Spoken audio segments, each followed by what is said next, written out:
frequency glow.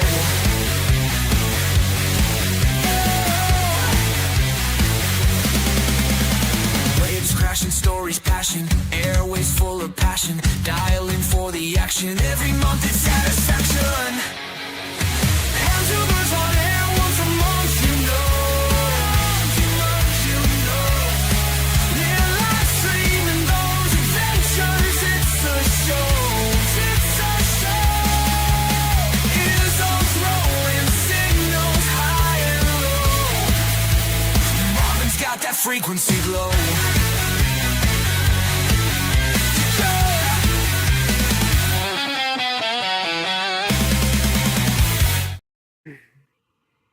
Marvin's got that frequency glow. I actually listened to those earlier today. They were really good. I remixed it in my head, and I had like a line in there about Toddy's got his buddy Pole. Yeah, we gotta put that in there. That was a really good. Even though it's the AI buddy tune. stick, right? But we always call it the buddy Pole. Buddy Those Pole. are well done. So Gotta love AI. Grudge for that. yeah, Well, thank how's you. everybody doing? Yes, thank you everyone for joining us tonight for another Northeast Happy Hour. And by now, many of you know we're all ham radio operators in the Northeast, and we just like to get together, have a good time. We've been doing these monthly for a few months now, and trying to pick just a different topic once a month before we go off the rails. And this month, we picked operating in the winter, operating in the cold, because baby, it's cold outside. At least it has been for many of us up here on and off, and for our brothers and sisters down in the South too. They've definitely gotten a taste of winter and what we deal with up here. Yeah, I'm going. I got to go down to Arkansas, doing a 1-day trip there and back on Tuesday. And I was kind of bummed because I was like, oh, I'm not going to be able to do POTA, but it's going to be like 30 degrees down there for a high. And it's only going to be like 15 up here. So I was like, oh, not a bad day to miss a POTA activation. no doubt. I'll just be wearing my sweatshirt because it'll feel like springtime down there, but I'm sure they'll all be bundled up and probably shut down. I want to bring a few bags of sand. You might actually get some. You might make some really good money. Yeah. Yeah, down in the South, I mean, they get like an inch of snow, or they get some cold weather. They basically shut down. Oh yeah, The word is panic, Marvin. Panic. They panic. They don't shut down. It's funny. You want to watch something funny? Is like go on like your weather app and put in like Little Rock, Arkansas, and put in and make that like show weather alerts, and like they'll get like an inch of snow, and you read it, and you would think it was like a New England blizzard. Roads will be hazardous. Stay off the roads, impassable, and I'm like, you're getting 1 to 2 inches of snow. But they literally have no way. I mean, I lived in Tennessee there for a few years, for like 6-7 years. And I mean, we got like a foot of snow that one year, and they literally shut down pretty much everything for like a week. And stores would close at 5 o'clock because the roads would refreeze at night and get cold and become a little icy and stuff, because it would warm up enough during the day to melt. But they have no way to plow it. They never plowed city streets ever, not once. Do they have plows? Yeah. You know what a shovel is? The state had some plows to do the main highway through town. Yeah. That was literally it. So I was like, well, what do you do? So I literally had my own tractor and bucket and blade, and I just moved it myself on some of the city streets. So Nice. Send them a bill. yeah, right. I'd go do neighbors' driveways. I mean, I had 2 neighbors that didn't even have snow shovels. So Wow. yeah, right. We're used to snow up here. I was hoping, I'm like, wow, if they get like an inch of snow, I'll be able to cruise down there and back real quick because no one will be on the roads except me. I know where I am in Western New York, in Rochester, part of the snow belt across New York. We have no problem whatsoever driving in the winter and in the snow. That's not an issue. Where I get nervous is, God forbid it's ever sunny up here and stuff, because people don't know how to drive in the sun. I swear, like if we get like a nice day, that's when people are all over the place. They actually have some sun for once. So, Mike, is there truth to the fact that you guys get worried when the snow elevation reaches the tip of your car door, the top of it, or is it a little bit beyond the roof? I can't remember what the. Yeah. Now, Mike, I just got to tell you that the worst drivers in the country are New York drivers. I used to think it was Mass driver. I used to always think it was New York. Then I'm like, wow, I came to Massachusetts. But I think New York drivers are maybe not so much upstate New York, but at least down in the city area, they're horrible. Well, no, there's parts of New York like Albany, and I spend a lot of time out in Albany for work, and that's closest to New England, right? Right. I mean, Albany drivers will try to pass you in the car wash. It's that bad. Like it's. I mean, Albany drivers are no joke. Wrong way. It all depends, and Long Island and New York is an entirely different Yeah, animal. they're not even like they're like their own state, right? Like upstate's not as bad, but no, I hear you. I mean, especially this time of year up here in New England. If those of you aren't from New England, the sun at the angle, in the mornings and then on the commute home, it's like right in your face wherever you go. Yeah. Like it's like you can't even use the visor and your sunglasses. I mean, half the time I'm driving like this just to see where the car in front of me is. My regular sunglasses and the visor aren't strong enough. I have to use the same lenses that we use in welding helmets to be able to actually see the road. That's how bad. Oh, that's funny. Nice. But Well, I don't know about you guys. Have you guys gotten much snow? I mean, Mike, maybe you, but I know around here we got like barely like an inch on the ground. Oh, it's coming. It's coming this weekend. Yeah, We had that all the time. dusting. I said we had dusting here probably like an inch or two, like a week or two ago, and it was enough to kind of just go out and just take the shovel and shovel it away. But yeah, other than that, it's all disappeared and there's nothing here. But yeah, 3 to 6 inches this weekend they're calling for here in Western Mass. Yeah, I think it's anywhere between like I've seen 3 and 8 here in like southern New Hampshire, eastern Mass. So who knows? I mean, these weather guys, they'll say a lot of things, and then we'll get a flurry. They'll say, "Oh, just a dusting," and then you'll get like a foot. So you got to kind of wait and see. Yeah, take it with a grain of salt, right? Right. Or inch of snow, whatever. Yeah, it seems like for us, and it's not bad. Just snow, right? It seems like we've gotten it these last couple of years. It's been really mild, but it all comes like one weekend. The bulk of it, like what we are going to get for the entire year, 80% of it is coming one weekend, or across 1 to 2 weekdays. It's just you get all the lake effect snows, right? So like the beginning, like December and stuff. That's when you guys get slammed, and then the rest of the season you just get these little clippers coming through, right? So yeah, it can be different. Buffalo's worse because Buffalo's got 2 great lakes. You got Lake Erie and Lake Ontario right there. We have the Finger Lakes, much smaller, but still good sized lakes. But then we got Lake Ontario. It's not quite as bad here as it has been out in Buffalo, but it can change. Like you drive just like a half hour and you drive closer to the lake. I'm south of it, but you drive like 20 minutes, half hour north, and it can be night and day. Like they could have 6 inches and we could have like nothing. Or vice versa. But you also get a lot of like those what they call them snow burst or whatever. A snow squalls. Yeah. Snow squalls. Yeah. Yep. they'll get a snow squall and get 5 inches of snow. Yeah. Yeah, those are like, I mean, those like back when you were a kid, like all you would do is you just sit in the car driving, especially at night, and you just pretend like you were in the Millennium Falcon going like into hyperspace and stuff. Like, I mean, we've all been there. I guarantee. Stay on target. Well, I mean, Matt, what's it like in Pennsylvania? Because obviously we're leaving you out. I mean, we're hogging all of the snow. Oh no! We're actually supposed to get 3 to 6 inches as well, Sunday into Monday. So we're getting the same type of snow system you're getting. Before we went on my trip to, as you can see, there it is, World's End State Park. There was a decent snow for Monday, and up there we got 2 inches. But south of us, there was, in Maryland, it was 6 to 8. So it was crazy. So we do get some snows, but it's mostly what I call a nuisance storm, where it dumps 2 to 3 inches and then it melts. Like today, I woke up, there was snow everywhere, and by noon it was 40 degrees and it was melting. So it's that's what we're getting right now. I'm lucky. My driveway faces south, and those like in the Northeast, like you pay attention to stuff like that. Because I went out today and it was like an inch or so. I'm like, I can probably let this go, and sure enough, Yeah. Yep, that's what I did. Because of the sun exposure, it's all gone later in the afternoon. So Yeah, mine's the same way. It faces south, and melts. I mean, if I get like an inch or two, I just let it go because I'll go off to work, and if it's going to be sunny out, 90% of it will be gone.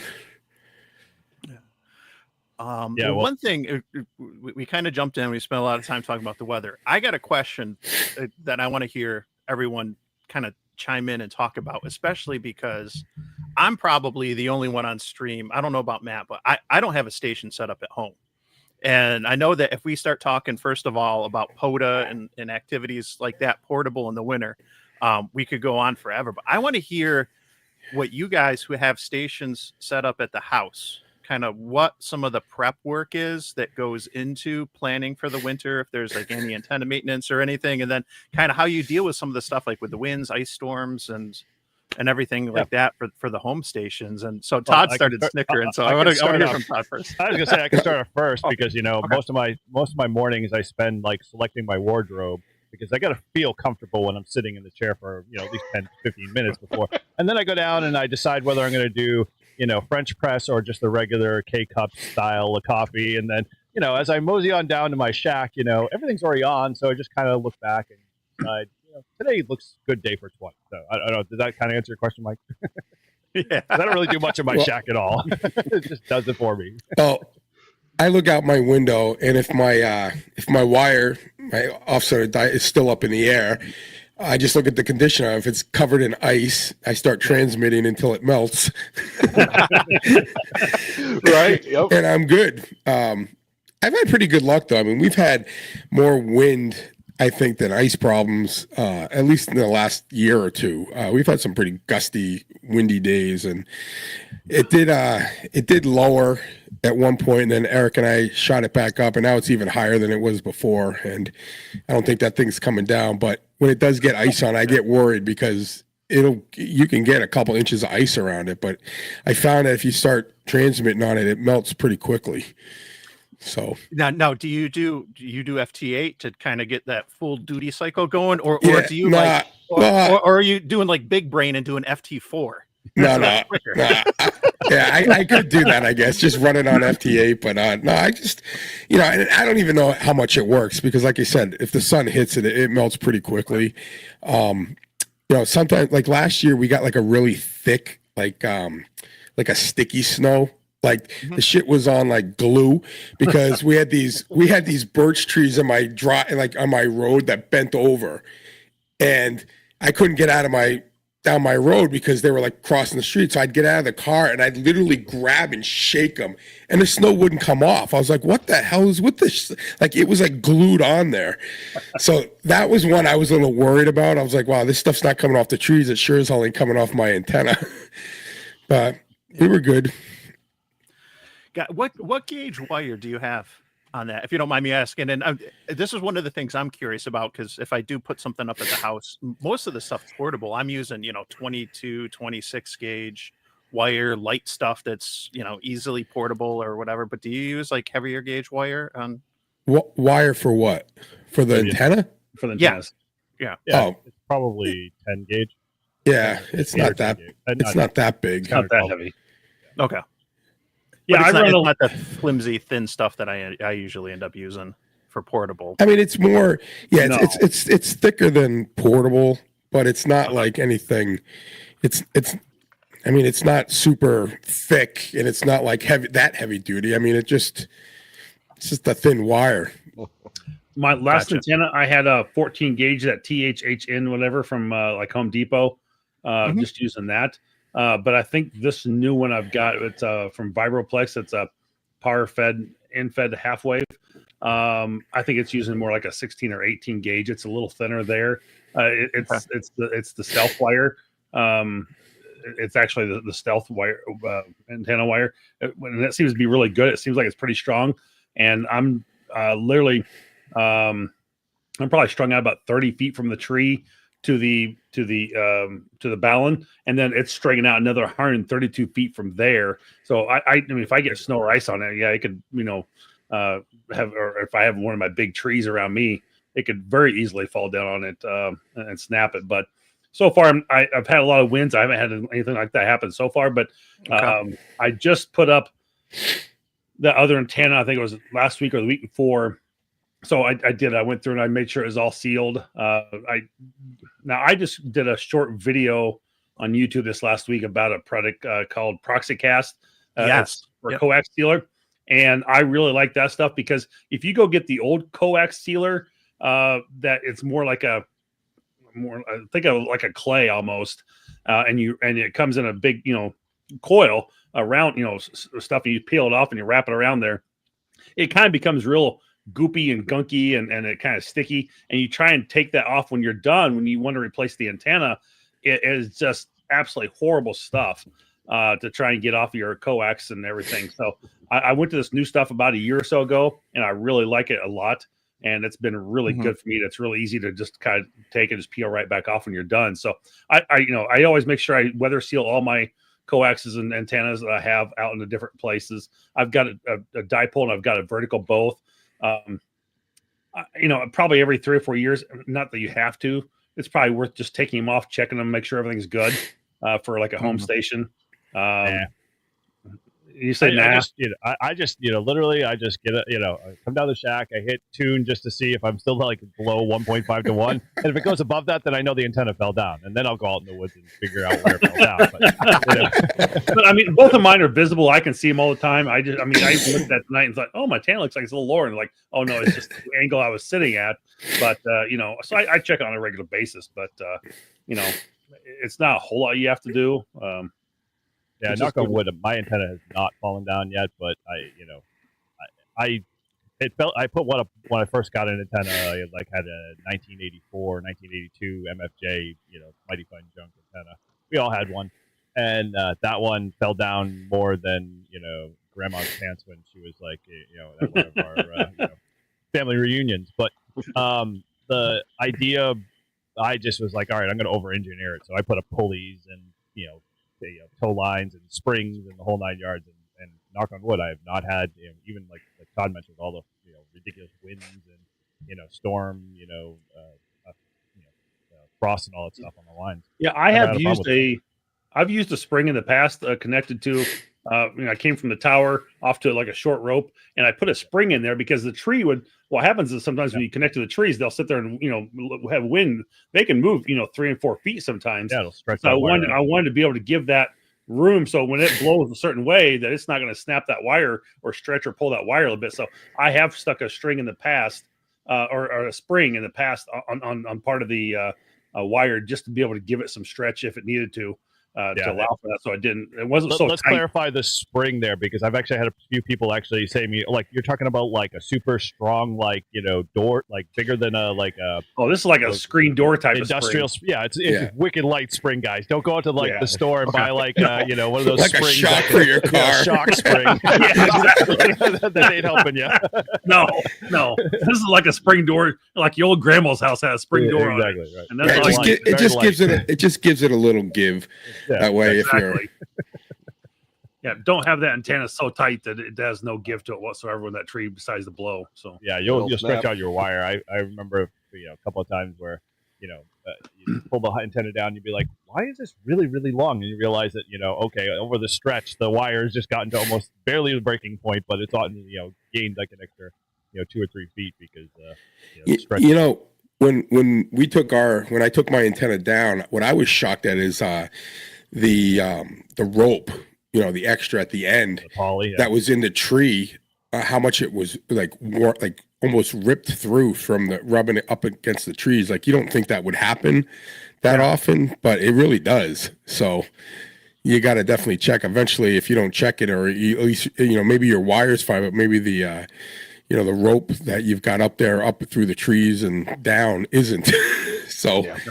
What kind of rope are you using? Are you using like arborist line? Are you using paracord? No, or are you using paracord? Like the Harbor Freight paracord. Is it Mastrant or something like that? Does like Mastrant has really good stuff. Good I like using that. It's expensive, no doubt. Okay. But there's also a Dacron cord that's really good. Dacron's great. That has a lot of UV protection built into that.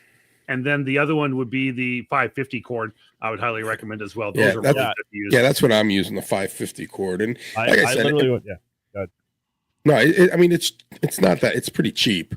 And, I've got my whole thing right now. It's on, I could actually lower it, from the tree and replace the whole thing, and then pull it through again. So it wouldn't, once it's up, the way I've got it set up, like to lower my antenna or take it up, it's on pulleys.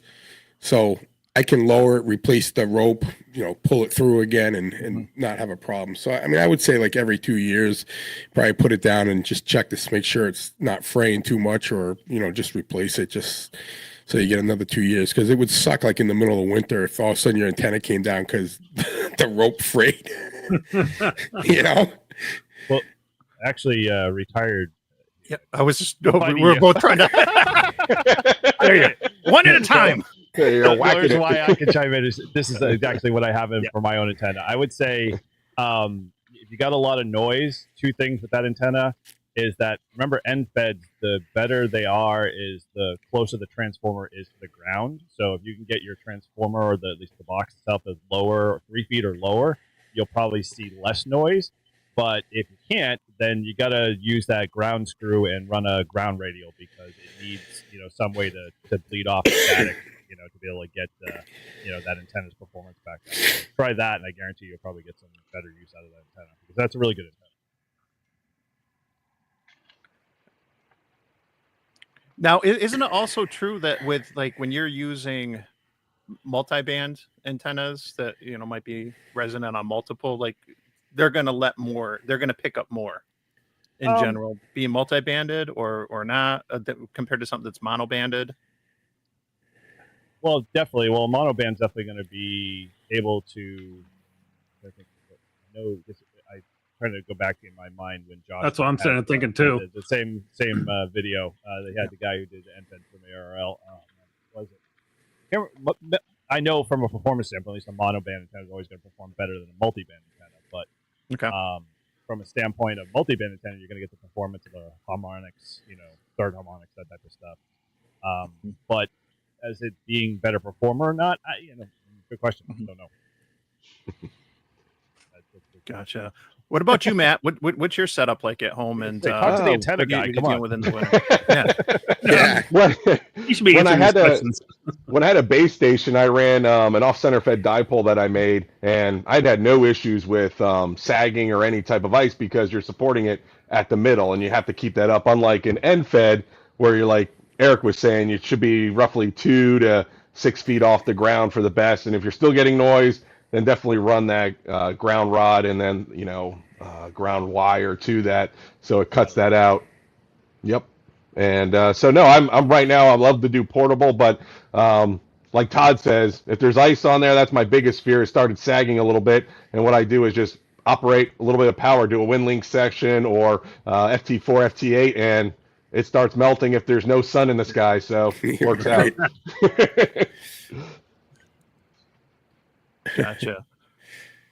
Gotcha. Well, this has been interesting hearing some of this, because like I said, one of the goals for me this year is to either get something set up permanent at the house or in the car, one of those two. Well, and I only have one tree, and it's in the front yard, and it's well, really but you have many masts, and I've seen your backyard on many of your videos, so it's not like you have to worry about is this branch going to get in the way? You could run. My backyard is built for a DX Commander. That's the thing. It is totally built, and whatnot. It's it's you got to win over the wife. That's the challenge. I was gonna say, do you have a fence in your backyard at all, or are you wide open?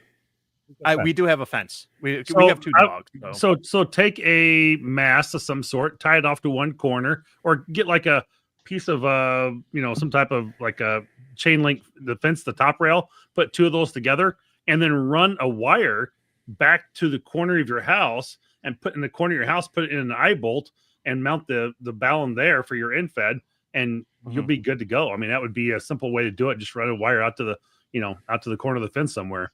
Yeah, I have a fence my yard is shaped like a triangle. I used to say we had a pool. We took it out before COVID, and because it needed a lot of work.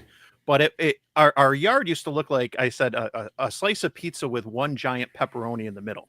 And so we got rid of the pool, the giant pepperoni, and then we put in a huge deck and patio and everything. But there's a shed all the way at the end where it kind of comes to a triangle.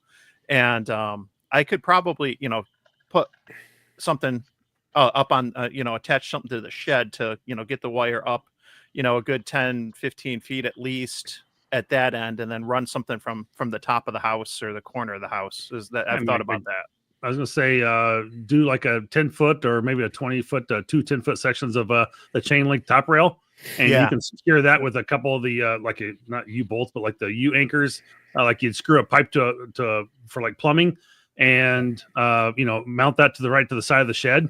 And I'm sure you'd be just fine with that. I mean, I have that running out back and I've got my disc cone on it and it doesn't hardly move at all. It's perfect. So it works out good for that. Well, I got a couple questions for you, Mike. I've seen your son's acting abilities. How's his creative painting abilities? Because you could probably take and basically in one of those corners of the mast is just put the mast up, but then paint the mast so it matches the background, so it blends in. So when your wife's looking out the kitchen window, she's just seeing nature and not seeing this big giant mast in the middle of the way. It kind of just blends in. That might be beneficial. Just make it look like a tree. There you go. Yeah, my oldest son, Ben, be deceiving. my oldest son, Ben, who you're referring to, the kid can make anything with duct tape. I swear to God. Like if you give him, if he grabs, a roll of duct tape, some cardboard, a Swiss Army knife, like you'd be blown away what this kid can make. It's amazing. MacGyver. I know. Totally. Especially if you could say, "Hey, get yourself out of the woods." There's some tape in the knife. Oh, for a future live stream, what maybe we should do one of these days is and now I'm starting to connive in my head. Like we can, I'll get some photos from the house, and we'll put some stuff up on the screen. We'll talk about what we should do, and I'll make my wife watch. And then we'll do the opposite. In the back of my mind, when I'm thinking about dropping, a couple grand and putting a 7100 in the car and everything else, she'll be like, just go ahead and do that. That'll work. Yeah. I do like bait and switch. I like that idea. Yes. Yeah. Let it become their idea. Or just do this. Buy in. Put the antennas up now and just do them like, half-ass, kind of just draping everywhere and coax running. And then, magically let those radios ship to the house. And then they show up in the front door and go, honey, I can put these in the car and take the antenna wires down. Or I can continue to litter the backyard with antenna wires and see which way she goes. That might be another option. Yeah, I love it. But I love it. Cool. I'm getting some good feedback in the chat too. My wife said that if I buy her a new kitchen, I could put a tower up in the backyard. So which one's more? That's what I'm like. I'm going to need like GoFundMe. I need a kitchen so I can get a tower, and I need to fund both. oh boy. Yeah, work that into the budget and you go to the banker, Yeah. Yeah. Oh, you can always paint a military mast. Don't worry about that. Yep. No, we don't have. So we got that one tree in the front, and that's it. So it'll stand. Whatever I do is going to stand out, but it's all good. And I know, like if it's just a wire, that's going to blend in. People won't. Yeah. The will or the way, because I live in an HOA and I've learned how to camouflage my antennas very well. And the only reason why the HOA knew that I had antennas was because I stupidly left the coax cable on the back lawn going out to the woods and they just followed it. But I'll attest to that because he asked me to come help him take down the antennas, and I looked out. I'm like, "What antennas? Like where?" And he's like, "Right back there." And then as you walk into the woods, you see them all. I'm like, "Oh, okay, yeah." That was a sad. That was slowly creeping back in there, huh? That was a sad day for N1JUR, the taking down of his antennas. CX Commander, I had my NFED. He's so like, he's so, all right, well, I guess I'll just have to, I screwed up. Like me, I would have been like, all right, I'm taking the HOA on. I would have had my car with a big ass antenna on it, parked in the freaking middle of the spot with wires coming to it. And they'd be like, oh, you can't have, well, no, that's my car, man. Sorry. You said I can't have a quiet antenna in the back. So we're going to have one out in the front for you. Mike should do a full wave loop. Hey, Mike. Hey, Mike. Hey, here's a way idea, Mike. Do like a flagpole antenna in the front yard. Put your big merchant flag out there. Yeah. Another way to just disguise I've it. got some huge pine trees in my yard. I was like, I wonder what would happen if I just chopped all the branches off, and it'd just be like a huge mast, right? And then I could attach it to the top of it. And, You might have a Might dead be- pine tree in a couple. Yeah, of years. right. yeah. Well, how long would it last? Couple Not months. long enough. Just- not, just not as leave much as the- a tower. If you just, bought a tower, you'd just be leave fine. the top branches just so it has a little bit of life to grow. Charlie Brown Oh. tree. Yeah. Well, there's 5 bazillion antennas. So okay, so this kind of dovetails into my point. Like, so Mike, what are you going to do in the interim? Are you going to try to do Winterfield Day at all? Are you Yeah, gonna do it from home? I do want to do something for Winterfield Day. Whether if I can't make it out your way, I'll just do something on my own. You can make it out our way. Our club hasn't done anything for it, and Really? Wow. no, they haven't. And I've been thinking, it's something, maybe next year I kind of take a lead on and maybe try to organize something in advance. There's the park in my town, which is in the Erie Canalway National Heritage Corridor. So it is a POTA park, and we do some. I do a POTA workshop there for the club in April. We've done it the last 2 years for the Support Your Parks weekend. It's a perfect location to play radio because, as far as a cabin's concerned, because you have a nice cabin, it's heated and air conditioned, restroom, full kitchen, but it's got plenty of trees and open space to set up antennas. And you also have, like that awning or whatever. And then you have a couple picnic tables with a covered roof over it too. So if you want to operate outside, we've been lucky in April, both times we've done it. Actually, I shouldn't say no. The first time was gorgeous. It was a little bit cooler the second time around. We didn't have any rain though, at least, but you get the option to be outside or inside. And, so whether it's doing something like that, where you're at least going out to a park, setting up, or just, if there's enough people got, ice huts or some other things and want to go set up and do something a little bit more adventurous. I know some great spots that are both SOTA and POTA, and you can, hike up 20 minutes or so. It's not that bad. And, Christ, I did it with the 71 or 710, it's like 710 with no snow though. Take your wagon. exactly. So, and I got as long as there's snow, I can bring the sled. I got one of the ice sleds to haul the gear. So it's there's plenty of options. But yeah, I might have to take the lead on that. The winter in general is just a challenge because of basketball for my son, and there's games, either 2 games every Saturday or every Sunday, and we don't always know until a couple weeks before when it's going to be. So it makes it a little bit of a challenge. But I'm not coaching anymore, so it's easier for me to bow out and miss a couple games if I needed to or something like that. I would want to be at the games, but I don't have the level of commitment I had the last couple of years. So it's nice. Yeah. We'll see. We So, shall see. okay, so you mentioned obviously setting up huts and stuff like that. I have always professed myself as a person who likes comfort. So especially when it comes to wintertime, I do not like to be cold. I don't want to be wet.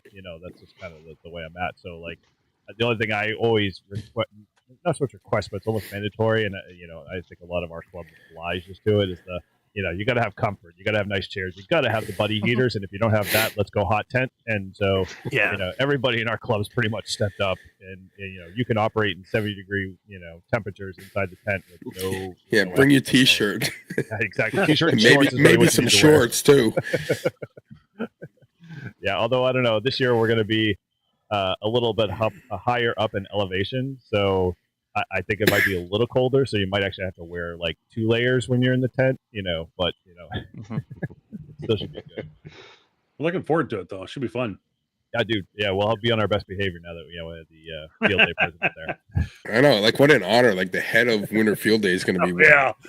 He's going to be at by the book. Yeah. We can't slide hey, we're just going to do a little FT8 on the side, but not count points. Right. Oh, he'll be able to cheat. We're just warming up the wires. That's all. Winterfield Day Police have showed We're up. melting ice. We're melting Get the ice ice. off. Yep. Hey, I need to find the band, please. Where can I get somebody, Mike? Yeah. I know. I use WinLink. I just use the neighbor's telnet, and I connected their Wi-Fi and sent myself 4 emails. That counts as points. Oh, I'm sure there's people that do it. I have no doubt. I'd like to think there's more integrity than that, but I'm sure there's a few that are trying to skip by somehow. So, I mean, we catch Mr. people. Mud's in the chat, and oh my god, he deals with cold, and I've seen a couple of his videos. I mean, it just we get some days where it's in the single digits or it gets below 0 Fahrenheit. But some of his up in Kent where he is, oh my gosh, he knows the cold inside out. That's for sure. yeah. And he's got a good channel too. So if you're not subscribed to Mr. Mud, definitely subscribe to him. I'll try to drop a link in a minute. I tell you, like this last week, getting up for work, it was like 6 degrees, 9 degrees, and then like the other day, it got like to 34 degrees. It felt like springtime. I had the windows down in my car. I was like, damn! I took my jacket off, and I'm like, wow, it's 35 degrees. It felt warm because we had like a week of nothing higher than like 20, right, Eric? I mean, it was about. It was bitter, and it was whipping winds. Yeah, the winds, Like, like just yeah, ridiculous. I was coming out of a meeting, and it's like 15 degrees outside with like a 40-mile-an-hour wind, straight, nonstop, blowing right at my face. Like I was like, this is the goddamn worst. Although that weather's coming for field day weekend, so just wear a few extra layers. You'll be okay. It looked like I looked at the weather for Francistown. That was going to be around 30 degrees roughly. So yeah, but where Ralph lives, you go up another. Trust me. I suppose. Yeah. Yeah. So let me give you the kind of the lay of the land with our. We have the winds up there too.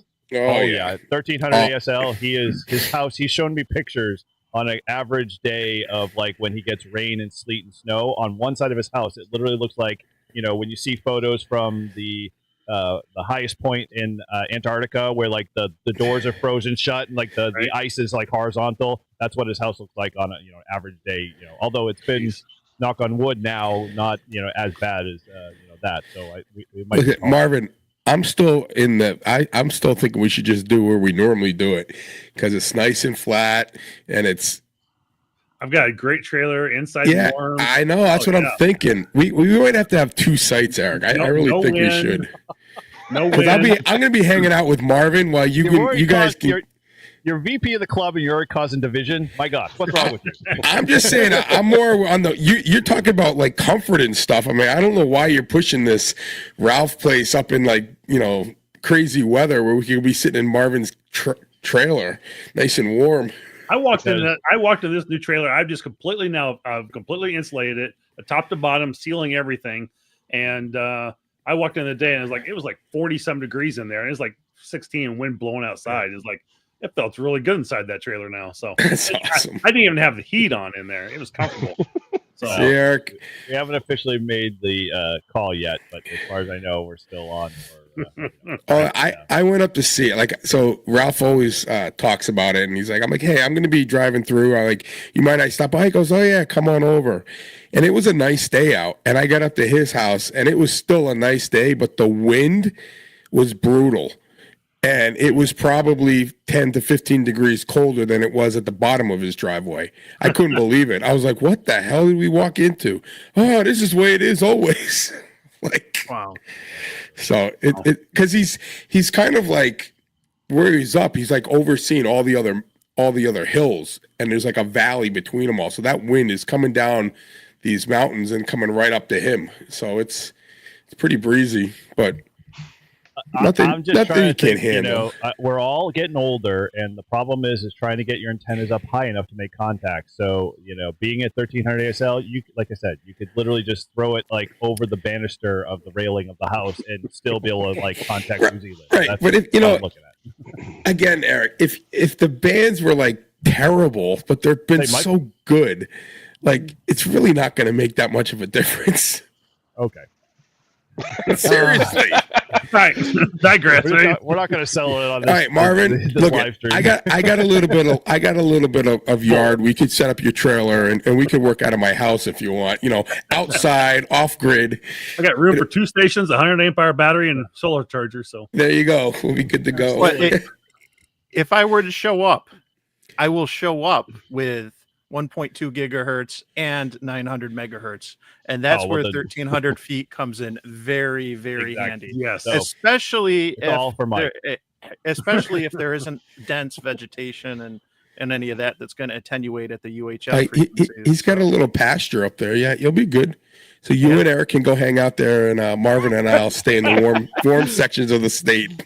while they're in the frozen Ralph's- pasture. It's not like Ralph's house is a little shanty in the middle of nowhere. I mean, it will be fully heated, and you'll have a full like bathroom and warmth. So if you're the wussy type and you can't handle a little extra wind, then you can go hang out inside Ralph's house. He'll gladly give you a cup of coffee.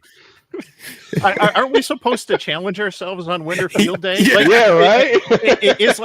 Is like self-care like a class or a multiplier or something that I'm It should Not be. yet, It but it should may be. have to be here. That may be next year's objective. Self care is going to be how We're comfortable operating are you? Two spa. Hey, Chris, how's it going? Hey, Chris. Now talk about Winter Field Day from inside your van. Now that's the place to do it. Yeah. Yeah, oh yeah. Dude, man. When you turn that the kilowatt on, you don't even have to worry about running the heater in the van, do you? Oh, you went Oh. mute. We lost your audio. Lost audio. Turn the audio on. Where's the mixer? All the power's going to the kilowatt. It's currently operating. You were no, nothing now. You just dropped You're out so somewhere. good for a moment. Well, yeah, it's funny. I was watching. Chris posted a couple of links on I can't remember what channel or on his Facebook page, and it's like the wind. It was on top of Killington or something like that, and the snow is ridiculously horizontal. And I'm like, okay, that's a little too intense for me, and I might have to consider something different. But yeah, he operates in those conditions all the time year long. Yeah, so that's what's going to happen on Winter Field Day for you, Eric. You're going to be up at Ralph's with horizontal rain, and Marvin and I are going to be nice and comfy down at Mike's place. Down the hill. Good luck. I'll make sure the porta potty gets dropped off then. So, we're talking about ham radio in the cold here a little bit. One of my questions is, I know I've got a mobile setup and Eric's got a mobile setup. And so it's fine that we can go out and work in the comfort of our home or comfort of our trucks and make it work. But I mean, Mike, you're out quite a bit in the cold or you're operating quite often out there. I mean, are you taking extra steps to bundle up and are you staying, keeping your equipment from snapping or getting too cold and those sort of things? And maybe you're just not out on those days, but do you worry about some of that or the radio being really cold when it's outside? Yeah. The first Winter Field Day that I did, so it wasn't last year, I think it was the year before. Excuse me. It was it was really, really cold.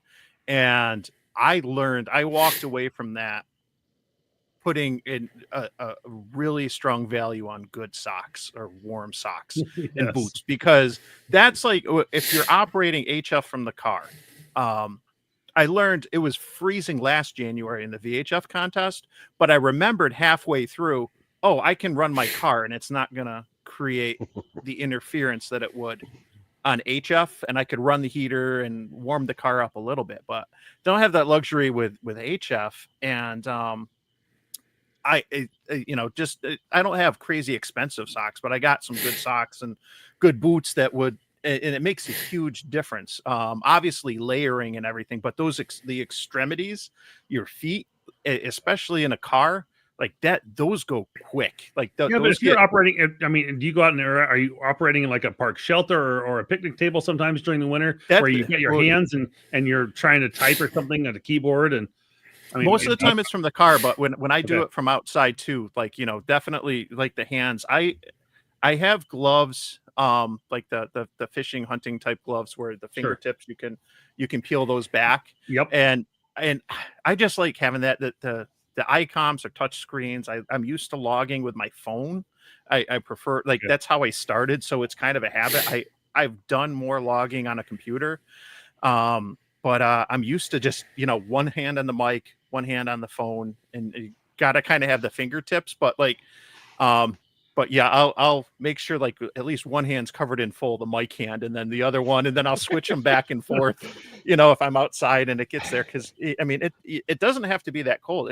Once you get like 30 or below, like you're out there for a half hour with your fingers and hands. It's chilly. So it's here's 2 tips that I've learned when I had to force myself to go out and operate before I decided to put HF in the truck. Is that I used to take like the small little heat packets and stick them in the inside of my gloves, so the hand that like had the fingerless side of at least the main palm of my hand was like warm enough that no matter what I touched, I wasn't like transferring cold back to my skin, and so that, and then I used to stick I used to get like one of those padded like seat things like you put on the benches, like that old people use when they sit in the chairs. Oh yeah. And so like I use that to kind of like insulate me from the bench because I don't know about you, but I don't have a lot of meat on this body here, so any of the cold just sucks right through, and at that point, then 2 minutes into the activation, I'm already frozen. I am well insulated. Yeah, me too. Exactly. Yeah. But no, layers, like just stick with the clothing thing. Layers, like that, it's huge, and you want to be able to shed layers as well. Right. I've learned that when I've operated from the ice huts and have the little buddy heater going and stuff. You can get, and if you're doing a hike in, like I've tended to do with those, 20 minutes or so, like, and it's not that you're carrying a lot or whatever, but you're out there, you're doing stuff. And if you have the sun on you too, like you can feel a lot warmer than you might be with the, you shed and you cool off quick, but it can heat up real fast in those little tents. Those you little buddy want to heaters be put able off to a shed ton of and heat. bundle up quickly, so you can adjust based on if you're, if you're too warm or too cold. And that's huge. You want to be dressed appropriately. Well, I know your AM shirts definitely kept me warm. I had to strip them off halfway through my hike because it was Yes. too much. I don't know whether it was the fact that I was just using a full bandwidth there, upper sideband, lower sideband, or what. Yeah, those little buddy heaters in like little tents, man, they are incredible. How much heat they put off. They're really good. They'll keep you warm for a long time. I've used them for winter field day for several years in a row, and they're awesome for that. So. I did read on those, because they say, oh, they're safer indoors. And I read the fine print and it said, except Massachusetts and California. So I was like, okay. So it might be a good idea just to bring a CO, what do you call it, a carbon monoxide with you, just in case. And if you operate from the car too, you probably notice like it can be, 15 degrees outside, but if it's a sunny day during the afternoon, it can get like warm in the car. Like you feel like you don't need the coat or anything, and you want to shed a layer here or there. But yeah, you can't underestimate the importance of being well dressed. So doesn't have to be the bow tie, And I guess I'm gonna stress that from the winter field days side is that that's obviously coming up not this weekend but the following weekend, and we put it in our message out there as well that we do want people to be safe, to look out for changing weather conditions, dressing warm, not getting frostbite, make sure you got plenty of food or shelter to if you got caught in a storm or something came up and you couldn't get out for some reason. So yeah, always even if you're on your own POTA activation, it's always a good idea to think about your safety and making sure you're well prepared and you're not getting caught in a situation where you've got to get rescued help or something like that. So you don't get extra points for frostbite? No. And if you have to get rescued, you delete everything. It's a huge deduction. Disqualified. Negative, yeah. Although that could be bonus points if they can actually produce photos or video. Yeah. Well, one thing this is certainly important to be conscious of in the winter with how dark it gets early. Yeah. And if you are doing hike-ins, you're out in the cold, like, I think right now I was looking because one of the parks actually two of the parks I might operate from this weekend, they close at sunset. And so I got to look and see it's around 5:00, PM to be respectful of the rules and stuff like that. But yeah, it can get dark. It's going to get dark early and it can get dark quick. And you certainly don't want to be stuck out in the cold and the dark if you're not well prepared. And even if you do have a flashlight and everything else that you need to get back safely to your destination. Still, it's not ideal. I've cut it close a couple times, where it's like, wow, I maybe had another 15, 20 minutes and it would have not been pretty. So Bring a flag. yeah, you got to be careful. Can you guys hear me now? We can hear Yeah. you. No video. Oh yet. yeah, yep. Getting there. But no video? No, No, I you're- see you're- video. Your black box. No. Oh, we see a black box. I see a black box. I see Chris, man. I don't see a black box. I see. Oh, you see Chris? Oh, Yeah. You okay. guys see me? Then if you guys see Chris, oh yeah, I We're- see him on the you're- live you're stream. good. Okay, you're good. Don't worry about it then.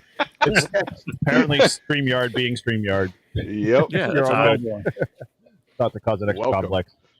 So there's a man who does we'll say winter field day or just winter activations in general. Like, what's the worst one you've been in? Oh, the worse the weather, the better, the more fun it is. But I'm on a completely different plane than you guys are. You guys are experiencing the bad weather. I'm usually in where it's nice and cozy, but looking out the window. So, I did want to ask you guys who do winter field day out in the elements. Any of you just use a sleeping bag and get into a sleeping bag with your head sticking out? And that's how I go to soccer games. No. Keeps you warm. So I don't know if I put my radio in the same sleeping bag, but it would definitely add a lot more warmth for sure. It creates separate holes for the coax and the microphone. I never thought about. I've never done that. I've thought about, and I'm curious if anyone's done this. One of those 12-volt electric blankets that I've had one on like a list on Amazon for a bit, and I've yet to pull the trigger. But it's the one I was looking at has the cigarette lighter adapter or whatever you want to call it nowadays. You For plug me, it it'll into your always be a Plano cigarette battery? lighter adapter and stuff. So I could plug it into my battery box, or if I want to cut it and put power poles on, I could. But something like that where you just got a heated blanket you can put over. I don't know if anyone's done that. I got a battery heated jacket. Works Yeah, I pretty got one well. of that would those. probably Yep. be a better route. Yeah. Although- Okay. A Milwaukee. Yeah. Yeah, that's what I have. Yeah. I think On the I battery think I have a and I'm good to go. DeWalt one. I think I have the DeWalt one. Nice. But it was funny. Like one day I was using it and I was out all day long and I'm like, and like all of a sudden it was like I was starting to get really cold and I'm like, Jesus, I'm like, it was so nice out today and everyone else was freezing. And I didn't realize how warm, but my battery ran out. So I started getting cold and I'm like, man, it's freezing. Like what happened? Meanwhile, like the whole time, I'm like, man, I'm getting hot. Like this place, what a perfect day. And everyone else is shivering. So those jackets do work. Just when the batteries give, then not so much. Well, then Todd, hey, Brian wants to throw it on the challenge. So next time you do a photo activation from the Jeep, put the jacket on and see how much RFI actually is caused Yeah. while you're wearing it with it Right, on. right. Yeah, It will be interesting. See what band you lose. yeah. All of them. We have all this noise on 10 meters, 20, 40, and 80. Unplug my jacket. It's all gone. I totally think if you're to take a North Face Mummy sleeping bag, put your headphones on, put the Mummy sleeping bag over your head, have your push to talk underneath. Well, I guess you need to use the keyboard, but take 2 Nealgy bottles, fill them with hot water, throw them in the sleeping bag with you. You're good for the day. Okay, so it's a hope and a prayer that the water algae bottles don't break and fry your antenna or fry your radio, electrocute you while you're in the Yeah. sleeping bag. Keep the radio out. Keep the radio Oh, out. okay. Oh, good. At least we got that. Can I was be on wondering. the hammock? There is wire in that blanket. Yeah. Should That's see what good. that. Hey, we got some new challenges for winter. There we Yeah. go. Is an electric blanket a good Faraday cloth? Can it, act as a ground plane? There we go. You've all heard of cloud warmers. Well, here's the first ground warmer. Perfect. We got a perfect perfect brand here. This is awesome. It serves as an antenna and a ground plane and keeps you warm throughout your activation. Yeah. So all right, well let's kind of go around. Obviously, we alluded to, but Chris, you got any winter field day plans yourself? Yep. No park this time, but we'll be up at a member's house, set up in the field with the van. I heard we might have Starlink there, so I'll try to live stream if possible. Got this new member of our club. He's, I think, 13 years old and really, really into it. So we'll be up at his house and Nice. hopefully everybody will have some fun. I don't know how much operating I'll do because I'm going to try to get this kid into the hot seat. So and have him have some fun. He's not that kid we met at down at that ham fest that was like 13 and he's like, yeah, I'm an extra. My dad's just a general. No. You remember that kid? Is that Max? Talks about the weather balloons. I don't know. No, we were at the van and he came up and we were talking to him and his dad, and he's like, yeah, I tried to get my kid in the ham radio and he went from like technician to extra in like one day and he's now higher than me. And I'm like, you got your extra already? And he's like, yeah. And he was like 10 years. How old was he? Like 11, 12? That was at the Hamex. Hamex, yeah. Yeah, it was a Hamex. Yeah. Little kid. I was like, damn. I know, right? That Freaking was a kids. sad day for you, Todd, wasn't it? Yeah, it was. 11-year-old got this extra. I'm like, well, it's sad for his dad because his dad was like, yeah, I'm still studying for my extra. My son has higher privileges than me. And he's 10. Cool. So Chris, is your little, like, you guys don't operate like a large 3 or 4 stations, like a couple of stations, and being one of them? No, the club I'm a member of, everybody's kind of low key. We might have 2 stations going. If there's enough interest, we'll have 1 station going in the position I'm sitting in now, and behind me will be another position. But it's always a crapshoot of who shows up and how long they stay. You have just basically restated how I always feel as a field day coordinator, especially winter field day, because like I get like 19 people show up and they're like, oh yeah, I'm on gung ho, and it's like a little bit of snow or the temperature drops by like 3 degrees. And they're gone. I can't go. Can't go. Sorry. Yeah. It's like, so you plan for like 19 to 20 people. You try to tell the host person who's like hosting it that, you're going to have a lot of people show up, and then you get maybe 4. and then the overnight is usually 2 people. There's only 2 diehards that will stay the whole night and operate until the morning. Fair weather hams. So, congratulations, For summertime, KQ4ZMN. Congratulations. That's Yes. really cool. I got my tech at age 11 or 12, somewhere in there. Glad to hear it. I'm glad to see some youth That's awesome. involved. Dude, keep it going. I Good got job. mine when I was 44. He beat me by 30 years. That's awesome. No, It's that's a license great. to learn, Yeah, Mike. It's a license to he'll have learn. his. I'm pretty sure that he'll have his extra before Yeah. me. No, I love you, Todd, but we Can't can't catch a keep break. that segment going on our show forever. Like, it's eventually going to get, like, we're going to get Hey, through all you can 500 get rid of that questions segment if you want. I'm not the one. You guys are the one pushing it. Yeah. 'cause we're all Hey, experts. it's a good time to be a tech too. With how 10 meters has been, in the solar cycle, and then right now in the winter, it seems like it's usually better in the winter than it can be sometimes in the summer. And there's a lot of activities like the VHF contest this weekend, Winter Field Day, like where you can get out and make contacts on 10 and above, and still have a really good time. 10 has been hopping. Freaking awesome. Every time I get on 10, you're always going to find somebody. Somebody will always pick you up no matter what, even when you think the band's dead.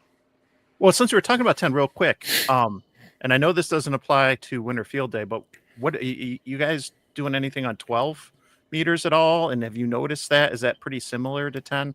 That's one thing I got to do more of this year and I've done very little on 12 meters, but I'd imagine it's similar somewhat to 10, but I have to be honest, Mike. I have not done as like yourself. I haven't done a lot in 12, but I Okay. know like from like a lot of my mentors and just growing up, they're like when 10 is hot, 12 is going to be just as good, if not better. good. You know? Okay. And so a lot of times, you know, you can bounce between those. And this is one of the kickers for me because we have a guy in our club who just finally got his N1CC, and I was like, oh man, this shouldn't be that hard. I got it like 10 bands, 10 contacts. I mean, come on, like I should be able to do this, no problem. But every time I go out and operate, 20, I'm on it. 20, I'm on. Like, and then maybe I'll remember, oh yeah, we have other bands in my arsenal. I should go to 10 and try 10. So Yep. yeah, I gotta that. Speaking of that, I was just on 30 meters the other day. Yeah. I saw that was really hot, and I got on there, and I was like, I don't think I've ever been on 30 meters before. And I was doing, of course, I know Eric's gonna laugh at me, a little FT8 on there. You've been doing FT8 all the time, man. But anyway, it's like it was actually kind of cool being on another band and being somewhere else. Okay. Like, I You can like only that. you can only do CW and digital, right? Mhm. Yeah. On 30. Yeah. Yep. Yeah. Yeah, there's no voice. Yeah, my Oh, experience on 30 has just been FT8, FT4, and WinLink. That's what mine Yeah, is. WinLink. Yeah. But I've been doing it more because I've done this challenge myself for this work band Wednesday, trying to do the work bands 12, 17, and 30 on Wednesdays. And it's been neat because I feel like I'm going to learn about propagation, whether I'm operating because it's a Wednesday too. It's a work day for me primarily. So I'm either going to be out at the park at 7 a.m. or at like after 7 6 p.m. and the two extremes. And so I'm either going to be there when the sun's coming up or, a couple hours after it's gone down. I figure I'll learn what's open when, and it'll be interesting to see. But yeah, 30's been pretty interesting, especially how far I think I got out 10 watts FT8, but I think I got out to like Arizona, and it was like at 6 o'clock in the evening or something. Wow. Like it stood out to me because I was like, whoa, that's, I know that 30, 40, these bands will go longer after the sun goes down, but no, it's just surprising. So it's a good learning experience and trying new things and maybe generate some activity on some of the disused bands that there are. I've got to change my sleep schedule now for you, Mike, because the Wednesdays, every time my phone goes off, it's like I'm in the shower at 7 in the morning. I'm like, I can't make contact with him. Why was this is ridiculous? How was I going to stop, get out of the shower, run down to my shack, or fire up the, can he be on FT8 or something? Come on, make it a little easier. I can at least do that from, where I'm at. But yeah, no, I love that little competition you're doing there, Mike. It's definitely, I should say, it's not a competition because it's not, but Self challenge. just a Yeah. challenge, and it's one of those cool things that stretches you a little bit more because we all do it. Like, we just default to whatever our comfortable band is a lot of times, and I really, it's pushing me. So, I'm making sure even when I'm doing my activations when I go out that I make sure I hit those bands up. Try those. Yeah. Well, whether it's the work bands or not, when you force yourself to try some of those different bands and you hop off 20 and 40 for a change, it's a good way to, you can learn about the propagation, but you can try different things with your equipment. You can see, what band, if you got an NFET up, will my 3-to-1 tune 12? Will it tune 17? Can I tune 30 with it? You can see what your tuners can do, whether they're internal or external. And you can maybe experiment and try some different things. I still got to make, I'm probably going to do a dipole, a linked one for 12, 17, and 30. But you can experiment. You can do an NFED and just link it for 12, 17, and 30. I have an NFED now that's linked for 17, 20, and 40. So I can at least do 17 as a vertical half wave with that if I want to, or a sloper. But yeah, no, it like I said, it's a good way to learn, experiment, and just try something different. Yeah, forces you definitely to grow, expand. More.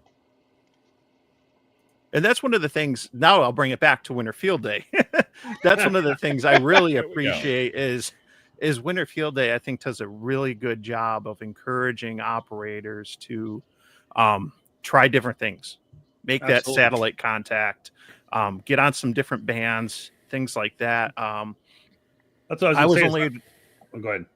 I was to say I was only able to go out the last hour of winter field day because of basketball last year, but I did JSA call for the first time. I was like, if I only have an hour, I'm not going to look at this as a competition. I'm going to just try to do something new and different. And that was cool. It was fun. That first experience doing it was at a park on winter field day. That's why I say like, we eliminate the FT4 FTA, but it gives you an opportunity to go do PSK, RT, TY. This year, our winter field day bulletin is going to be transmitted via Olivia. And the other thing was that we ask you to work 6 different, as one of the objectives, to work 6 different bands. And so it's telling people, hey, there's more than just 20 and 40 here. Go do some other things. I think people often forget for winter field day that you do have like VHF and UHF and 220, 1.25 centimeters, those type things, and 900 megahertz. You can work 6 different bands pretty easy. Obviously, you got to have the tools for 1.25 or 900, but and I don't have any equipment that would do that. But still, it is a band and availability that people can try and do something different, and we do like that opportunity to give people some new things to try, and we'll continue to come up with new things hopefully every year that kind of gives a creative challenge to people. As I've said in several of the other videos, that you can set up your WingLink station at home real easy and you have it running all the time, but go set it up in the field and make it work with your laptop or something. It may not be quite as easy at that point, so it's nice to have that challenge out there. Can you give Chris the bad news? Yes, winter field day is only 100 watts. That's okay. That's okay. Right, but it's 100 watt. Is that PEP? Peak envelope power, yes. Yeah, it is exactly. I'm just asking for those that have good antennas. So Yes, we do specify that actually in our rules as peak envelope power. So for sure. Did you check for that in the logs? Because not, I was always running at 100 watts no matter what. Yeah, I'm sure that gets passed sometimes a little bit, but for the most part, summer field day. I was doing the maths for my friend just got a mobile radio for 220. It's a 45 watt TYT mobile, and I had just got the Elk log periodic for 1.25 meters, and when I was doing the gain and the math, that turns that like 45 watts into, I think it was like 170-ish or something like that. It's nice, like what you can do with just adding a few elements, which is obviously easier when you're on higher frequencies. Whether it's from 10 kind of on up, you can add some of those elements, and it's amazing what you can do as far as getting gain. Now, Mike, one thing I need you to do before you do the VHF UHF contest or the VHF contest this weekend is basically get yourself. You ever see those like high school basketball pictures where they throw fire behind the kids and stuff like that? You just need to stand on your deck with a black background and those 2 antennas with a big fiery ball behind you or coming off the tips of the antennas, just to, for effect, man. That'll drive the point home. Yeah, nice. I saw you. What show were you on, Mike, with the VHF? I was on with Tracy Outdoors on the Air. Yeah. And then he does it with Tim and 9SAB and Chris K2 CJB. And I caught it with great show, and I was like, oh man! At that point, I was like, I have an elk antenna. I've got 2 arrow antennas. I'm just like, what am I doing Saturday? Oh, nothing. Then what should I be doing? VHF contest. Like, okay, all right. And as before we kind of started, I was already poking on the page, looking at what I need to kind of think. So I might be making contact. We'll see. This is my first venture out. I'll probably have 5 watts because I sold my other 300 off that I had for satellite. So might have to do it from the truck, but we'll see how it goes. We'll see. If the elk that I just have for 220, I just have a 5 watt HT, but something like that, the gain turns it into it's around like 25 or so watts out, so it makes a huge difference. And the loop Yagi that I have for 1.2 gigahertz is 14 elements, and that's got a 15 dB gain, and that takes the 1 watt coming out of the HT, and then that turns that into like 15 watts.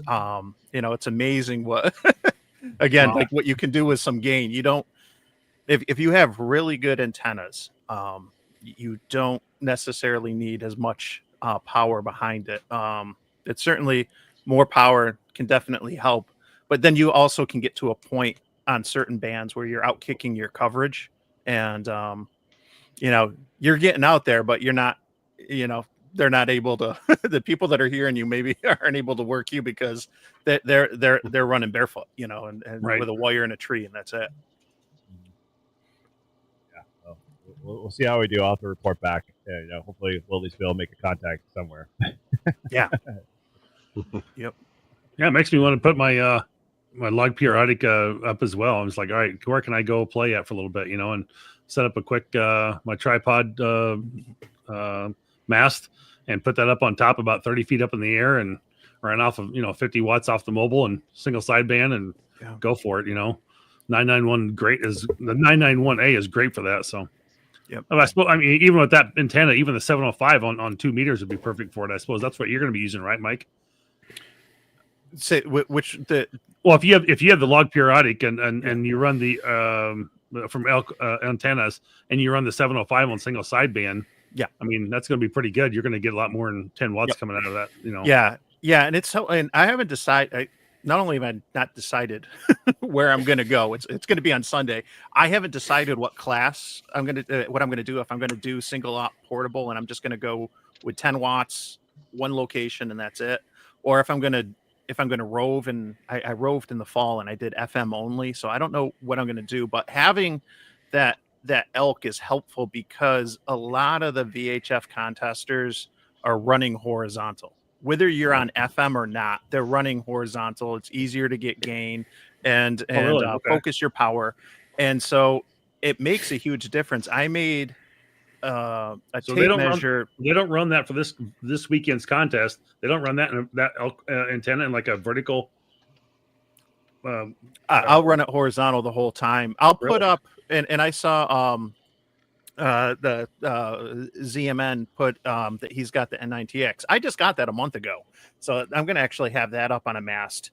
I will typically put up a J poles, and I have J poles or Slim Jims for 270, and then another one for 220. I'll put those up and connect those to HTs, and then I'll connect the elk into the 705, and I'll have the elk horizontal, and then I got I do have the J poles coming into HTs running vertical, so I can, if I can hear somebody on the HT with the J pole, I can just work them from the handheld. I'll have it's chaos in the car because there'll be like 4 different HTs and then the ICOM and sometimes you don't know which one's going off or not, but at least it's good to have that option because cross polarization really does make a huge difference. And I built a tape measure Yagi for 220 back in the fall, and when I was testing it out, when I was working people, the difference that you could hear in the signal when you would turn from horizontal to vertical, if people were running horizontal, it made a huge difference, not just on the receive end, but on their end too. Interesting. So yeah, it's counterintuitive to kind of what you learn, because traditionally FM is going to be, you're going to be vertical polarization. That's what repeaters generally are. That's what people will have in their mobile and everything else. But for the contest, it's something that, a lot of people that have really nice stations set up at home and they're running plenty of transverters for all these high bands and stuff. They're going to have horizontal antennas because it's just easier to design that for the gain and the directionality that you want. Well, I guess that I misspoke earlier, but that's more on the single sideband, correct? Side. Yeah. Yep. Yeah. So yeah. Yep. Some reason I in my mind that was a vertical way, not horizontal. So yeah, that's my bad. But no, all the weak signal stuff is always, horizontal and everything. Even FM only, or is it just mostly just sideband? Any FM weak signal stuff, or just mostly? No, FM traditionally FM is vertically polarized. That's what you have the repeaters set at. That's what, your mobile antennas, your Comets, your Diamonds, whatever you put on the car, generally going to be vertical. That's typically what people run. But my point was a lot of those that are contesters in the VHF world and real active there, they are going to be running horizontal because there's a preference for weak signal obviously you want to be able to get a little bit further, and so you can get out further on 2 meter sideband than you can 2 meter FM generally, just like you would on 10 meters or anything else, because it's taking up less bandwidth. It's easier to push that signal out. But if people are trying to work you and they're running horizontal, they might have a lot of power, a lot of gain, and everything else. But that cross polarization, I think it can wipe out like 40 something dB in signal loss. And I've had to, I've held an HT horizontal, sideways, and that's the quick fix, because I did not have an external antenna for 1.2 gigahertz the last 2 times, and so I always had to hold the HT horizontal, because when you're running 1 watt, that makes a difference. The cross polarization, that'll like completely wipe you out. I've got the loop now, so I can go either way, just like I can with the log periodic. But yeah, that's one of those things I never would have learned if I didn't get out and try operating some of the VHF stuff and learn some of those things, and learn and see experience firsthand, like what kind of a difference cross polarization really makes as far as signal loss and everything else. Hey, Mike. Yeah. So repeater owners will use cross polarization a lot, just for that same reason. For linking 2 sites together, they'll use horizontals to keep the intermod and interference down, because that makes sense. It is 20 to 30 dB down from a vertical polarized antenna. So they do that on purpose to establish their links and cut down on overdriving another nearby station. So. That makes sense. I'm definitely learning. I have no experience with repeater setup and maintenance or anything. I haven't had the opportunity or misfortune to do any of that yet. And if you look at a tower and see horizontal antennas, they're probably linking mountaintops to mountaintops as opposed to mobile coverage. So. That's good to know. There's a lot of linked repeaters out here too. There's one in the city, Rochester, where I am, where they have 2 and 440, 125, and I can't remember if there's a 6 or not. That's all linked together, and at some different sites. And but no, that's helpful to know. Cool. I forget Chris is there too, because all I see on my end, he can be making faces right now, and I gotta like switch tabs and look at the live stream and stuff, because all I see is all we see on our end for those who are watching is we just see a black box. That's it. He's completely blacked out. That's odd, because I see his full complete view from my side. Here, because we're admins. Don't hop on, Chris. Yeah, you're good. Because we're admins. I accidentally shut down and came back in, and now I can see him. But before it was black. So if you log out and come back in, maybe you'll get to see him. I believe he's there. I don't think he's ad permission. Oh man. So all right, cool. Traditionally, so how many people, I guess, out of this crew have actually been to a official? I mean, outside of Marvin, because obviously he runs the program, have been to a winter field day or participated in a winter field day all weekend? Yeah, like I said, we don't. Our club doesn't do it, so I've never been to an event for it. Wow, this will be my first. Okay. Wow, cool. Good, awesome. Yeah. This will be the third year for us. Okay, and second year in a cabin, which is nice. Oh, yes. Nice. Dude, wow. That's roughing it right there. Maybe Todd, we go visit. Maybe we go visit Todd. We go visit Matt. Yeah, come on down, Lake Maximixon. You guys are such bandwagon people. Ridiculous. Whatever happened to being loyal? Where's the spirit of winter field day? What are you, ARL section manager? You gotta go visit all the sites to get bonus points. Oh man, yeah. So it would be my 4th year doing it. I think I was always against it as a kid. When I participated as a teenager, just because I hated cold weather. But now that I know that there aren't because I guess maybe I grew up in a club that they roughed it. They were like, no, we're gonna set up a regular tent that you'd set up in the summertime, and they would operate out in the cold. And so, you would have to dress in layers and stay warm to be able to operate and hugging the radio was a thing. You Hey, know, you were an Eagle Scout. Be prepared. You could hack it. Come on. So it's one of those things that I moved to Minnesota in like 2002. My wife kind of started introducing me to getting out in the ice and driving out in the ice with a vehicle. And then I had a couple, friends that say, "Hey, let's go ice fishing." So we go out and get in those ice huts. And then if you get way up north of Minnesota, they got like these cabins on 4x4 skids or 6x6 skids. And they're like 90 degrees in there, and you're literally in there in a t-shirt. And so some of those ice huts are from Igloo and some of the other brands. They're so insulated nowadays. You put heat inside there and you're just sweating. I mean, you got moisture dripping from the inside. They're so warm. So yeah, there's no reason that you can't stay warm inside those little things and make them work. But it's just, I think it's like to give you more shit than anything, really, Eric. So Actually, this is something we didn't talk about, but when I do it, you keep an eye on the radios for condensation. Oh, yeah, 'cause good your point, radios yep. are going to be cold, and they're definitely going to be a lot colder, and it's going to be metal, and you get that the heater going like Marvin was saying, and get nice. It can get comfy in those little ice huts, but it really can. somebody warned me about it before I went out the first time, and I was so like, "Ooh, there's a good trick call." to this, and Paul taught me this. Is so you basically set up your ice hut, you get it all insulated, you start the buddy heater, you put your radio out of the bag on top of the table. Don't turn it on. Just basically continue to set up and everything else like that. Let the temp kind of let the radio come up to the room temperature, and that avoids any of the condensation and all of the other issues you might have with where you're taking a cold radio into a really super hot room.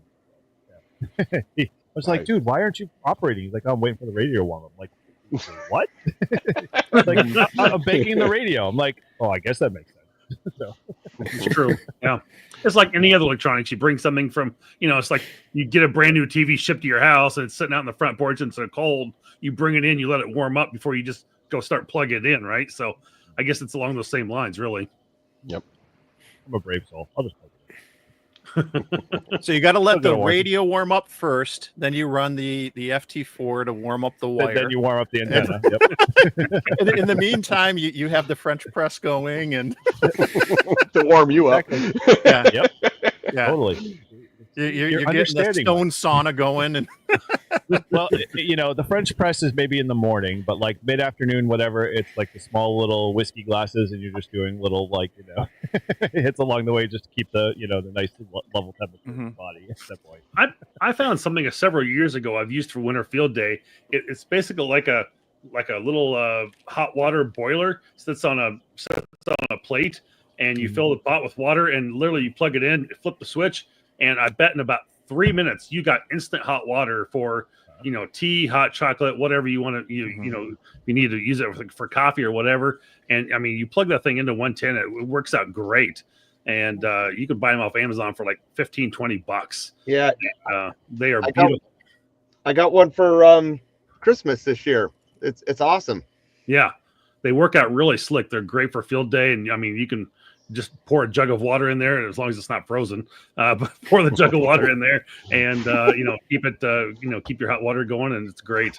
So, Very cool. All right. usually when I've done like hiking activations and I'm like using a tent or I'm going to be out for a bit, I'm just bringing like water and then like a couple Cliff Bars or something. I haven't gone so far as to like the convenience. Like, and if anyone saw, I think it was on one of Jeremy's recent videos where he had the nice the tent set up on the back of the truck bed. Oh my god. He was having trouble Is- getting out because of the solar storm, but the video he was making coffee, cooking this, that, and when he goes out, man, he's eating good. He's getting out there, he's having fun, and I meanwhile, like, I go out and I got like 2 Cliff Bars and like some water, and I'm scared to eat or drink too much because like I'm like, I don't really want to have to go until like think about the old Stanley thermoses that were about a foot tall. And filled in with coffee. You open up the little lid and you kind of pour yourself a cup out of the lid. And those were great days to use back then. So, well, I'm gonna have to say, when you come up to our site Marvin, you're not going to be like having to need the Stanley because it's going to be that French press. It's going to be like, the alcohol bar and, all of the warm accoutrement. The seats you sit in they warm your butt and massage it at the same time. So, it kind of does all of those things. This is all But luxury. that'll be at our site. So when you go to that other site, and no guarantee how Todd runs his site or his The Gucci Winter Field Day. The bougie bonus. Category. Marvin, we'll have full body zero gravity massage chairs that you'll have at our site, Great. heated as well. The radios will make their contacts themselves. We won't have to lift the finger. The wireless radio club. Yeah. Oh, that's funny. Oh man! So, any of you guys planning on? I know Marvin's coming up, and he's already got his whole digital station set up there. But any of you guys looking to try to do any of the digital modes this year for Winterfield Day if you're playing in it? Yep. My club, we set up 2 radios, 2 ICOM 705s, and one's digital and the other is SSB, and that's how we roll. Nice. We limit ourselves for Winterfield Day to 10 watts for the QRP multiplier, and then obviously Summerfield Day we do the full 100 watts. So try something else. It's a challenge. Last year we got California, LAX, Texas. Yep. Nice. Cool. My biggest challenge this year is getting Direwolf to run on my Mac right now. I have everything I can possibly do from JSA, FL Digi, whole 9 yards. Everything is running. I've got Pat menu for WinLink configured, but I can't get the Direwolf to work and I'm getting an error when I go to connect Pat menu to my Direwolf. It's not connecting. There's some link broken in here still. I haven't figured out, and it's getting through command line stuff, and I'm struggling with that. But I'm hoping I'll get it figured out between now and then. But that's the only thing I may not be able to get done is WinLink. But we've got everything else running on the Mac, which is awesome. So, well, the good news is Marvin will have WinLink on a Windows laptop, so you can always. Yeah, that's the wind blows, So. The wind will be blowing at 1300 ASL, so that's the way it goes. Marvin, do you use radio mail at all, like on the iPhone? I cannot wait for radio mail to come into the Mac OS. It should be out here in 2025. I have used radio mail a little bit on the iPhone, yes, but I haven't used it a ton yet. We haven't talked about login, but I know Marvin, you guys got some special handoff with. So I got some great news I can share on this a little bit. So we did partner from Winterfield Day, partnered with the World Radio League this year, and I was able to confirm with James from Ham Radio Prep today. That's all kind of the same entourage of company. And World Radio League is an offline logger, which is awesome. And it's free to use. I think last I saw there was over 100 people signed up for Winterfield Day. Cool. The contest side of it, because it's the only way they can really put it in there. I see there's a few things on their back dev inside we need to get squared away, but those are minor fixes that they can take care of between now and then. But it's super exciting. You can have a leaderboard. You can have all your objectives in there. You can check them off as you want to go. So you can see a live leaderboard for scoring as you go through. And that's really cool. Our other 2 big loggers we really like using are N3FJP and N1MM. Those are probably the 2 better ones because they do submit a Cabrillo log. One of my favorites I'm going to probably play with a little bit I want to see is how Hammers with the new FL rig interface is working. I've got that up and running. Okay. And it seems to be really cool to work so far on the Mac. So I would love to see how you could do that with something like on an iPad somehow, but Hammers is working with the FL rig really nice, and he's got a good Winterfield Day interface, but that's only ADIF format. But if that's all you got is an iPad or something or a tablet, it's a great way to go too. So definitely, you kind of almost got me to make the leap. So I've got a full N1MM kind of like turnkey setup. So it's literally a bunch of laptops all configured, everything, full server and everything. So we just plop the server down, hook it up to hotspot, and we're off, and we got full internet and everything, all to the laptops and the Wi-Fi and everything. So I'm debating whether I want to drag that out because, as we all know, with N1MM, you always have to sit down and update N1MM 15 times to get to the latest version before, and then lo and behold, the 2 days before the contest starts or field day They'll do starts, another they update. release another one, and it's like, oh Yeah. my god, I have to go through this whole process again. So, I'm looking for something, and the World Radio League kind of perked my interest a little bit. And I was like, So you can sign into. We've confirmed this. You can sign in.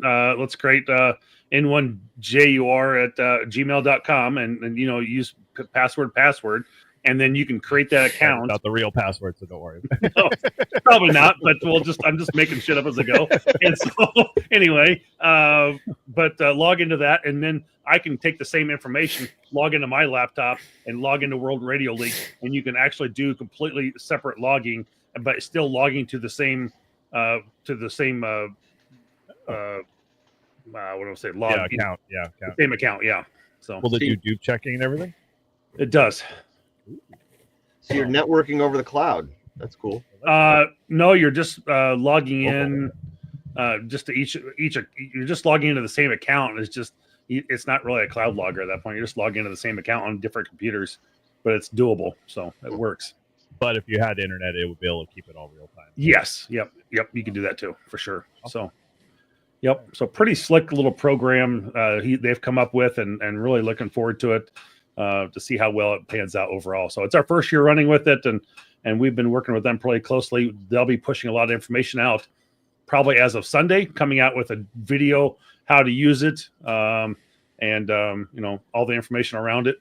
So that should come out on Sunday or Monday of next week. So It is really. I have not used it yet. I got to see it kind of firsthand back at Hamvention. Yep. But I started off using hammers. I've been using Polo since the fall, but I go back and forth between Polo and hammers. But I think it's awesome that the last couple years we've seen all these new logging options coming out geared towards portable operations like Winter Field Day and POTA and SOTA and things like that, because I'm sure that they looked at hammers when they were doing Polo and figured out where can we kind of fill in some gaps or whatnot. And now hammers has had a bunch of updates. he's had some major upgrades. You got World Radio League, and I think it's great. Competition is good. And when we see it in the radio space, and you see, what ICOM did with the 705, and now you see what Yaesu's about to drop this year with their new QRP, all band, all mode rig, and that's good. Blah blah blah. Vaporware, not going to happen. I've been hearing this. But the 150 Raspy came out way faster than the 1F, and the 1F was announced before that. Come on, what really does it have to go through some weird type acceptance that we don't know about? Come on, whatever. He's just mad because they don't have one yet. Exactly. I put my damn $15 in. I want the radio now. But yeah, we should definitely have a conversation about the logging thing, because I love the fact that they're all doing the cool cloud thing and getting to that level. But standardize on this stuff so we can all connect in. So I don't care if I'm using N3FJP and you're using N1MM. We should all be able to report into the same dashboard and have this mega kind of competition. Well, so there's, I want to add two things to this. One is in N1MM and N3FJP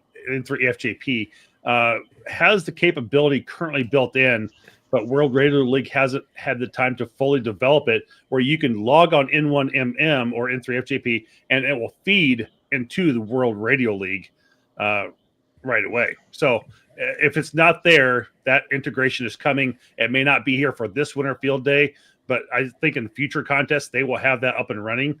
So that is something feature that they're kind of working on the back end of doing. The other thing is, have you guys heard of a new logger called Smart Logger that's out there? Wait a minute. That sounds familiar. K9 VBR did. KB9 VBR did one on that earlier. I should say late last year or some sort. And actually, that's quite an interesting logger too.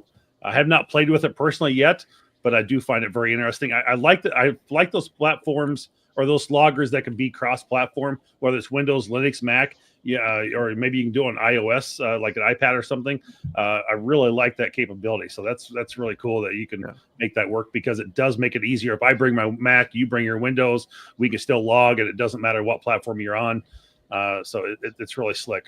So Yeah. Yeah, my Well, biggest what we thing- do need is with the cloud syncing and all that right now, though, we need loggers that will update real time in the cloud using APRS or something like, I want to have I want to have my logger set up on 30 meters at 300 baud doing doing updates to the cloud when I'm off Well, I grid. think I'm pretty sure that Dang. Hammers has it set up now. You can do some type of syncing to a cloud, and I know like a Rumlog and MacLogger DX also have. They're on the Mac side, obviously, but they also run a cloud version that you can literally be on one computer and go to your other one, and it will work just fine. So I could be on my iPad out doing POTI, come home and see my log on my computer on Rumlog right away. It's all synced through the iCloud, which is pretty cool. So there is some of it out there, but it'd be nice to see a little bit more for sure. Hey, Marvin. Yeah. Do you know if the contest scores online will be available during Winter Field Day? So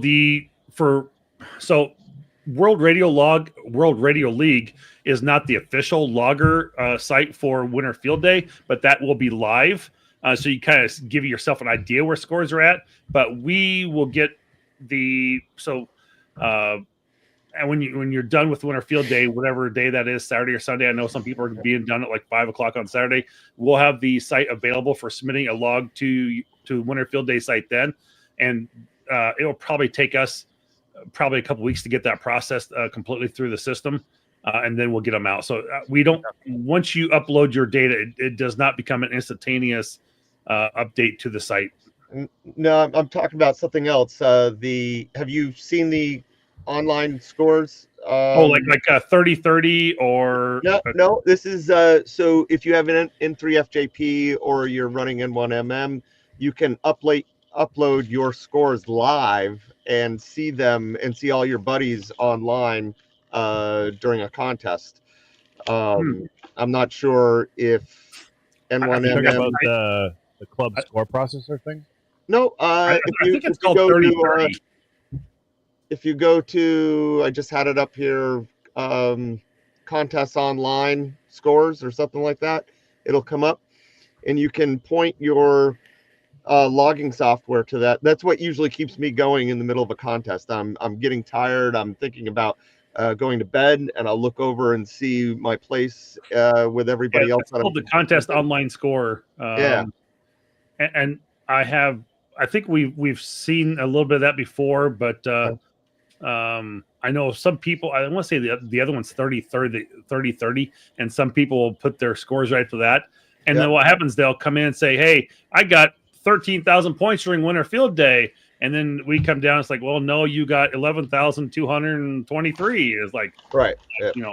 So that's not the official score for Winter Field Day. So we've had some problems with people doing that in the past, but I don't know how I can't tell you what contest online is, how they're scoring it or what they're using for their, if they're putting multipliers into it or anything like that, or what they're doing on their end. So I'm not sure. Yeah. All it's doing is it's taking your score from whatever logging software you're using and posting it. And the problem with that is a lot of these logging programs like N3FJP just came out with version 2.9 like earlier this week. And the problem is you'll have somebody out there that's still using version 2.4 and they may be using that same software to upload to, contest scores. But, N3FJP back at the time had some multiplier, program in there that was doing it. Well, we don't have multipliers anymore in that same fashion or element. So, it's completely different than what's in the current software today. So, but yeah, the other one's 38-30 scores home. A lot of people will use that one for contesting as well, for sites. So yeah, the funny thing is like we did. I ended up going the N1M route with our logger, but we also bolted on top of it the red. Why can't I think of the scoreboard? The Kyle whole thing, Kyle contest. Node Red. Yeah. Node Red, thank you. Yeah, we built the whole like Node Red instance and stuff like that, so it just feeds off of our instance to give like our people visitors there. And so we've had a lot of club members go, "Hey, can you push that out to the internet?" Like, I could. I mean, I don't know if I want to, but you know, it's kind of one of those things that obviously a lot more people are interested in stuff like that, and I think it's kind of cool because it's very visual, and the way all those boards are set up, it's like it provides some decent data and real time information based off of what you're feeding it. Kind of interesting to see where that would go with a lot of these other online contests boards. Are any of you guys doing any live streaming next weekend? Hell yeah! Okay. Yep. There you go. Eric will be doing it. So Well, at least at our site. I don't know what Todd's doing at his site.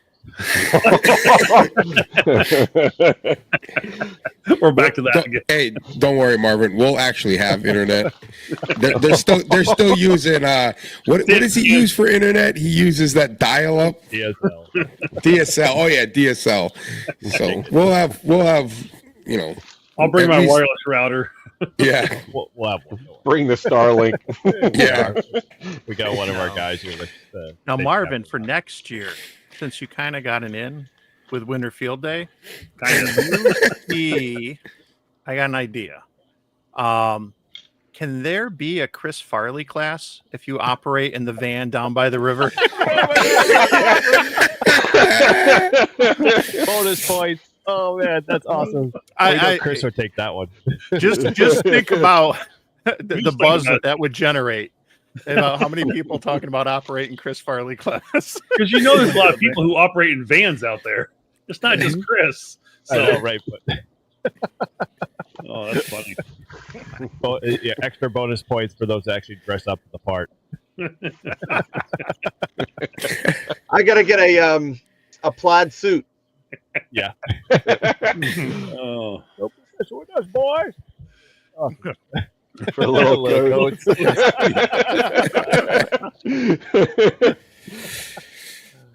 Oh man.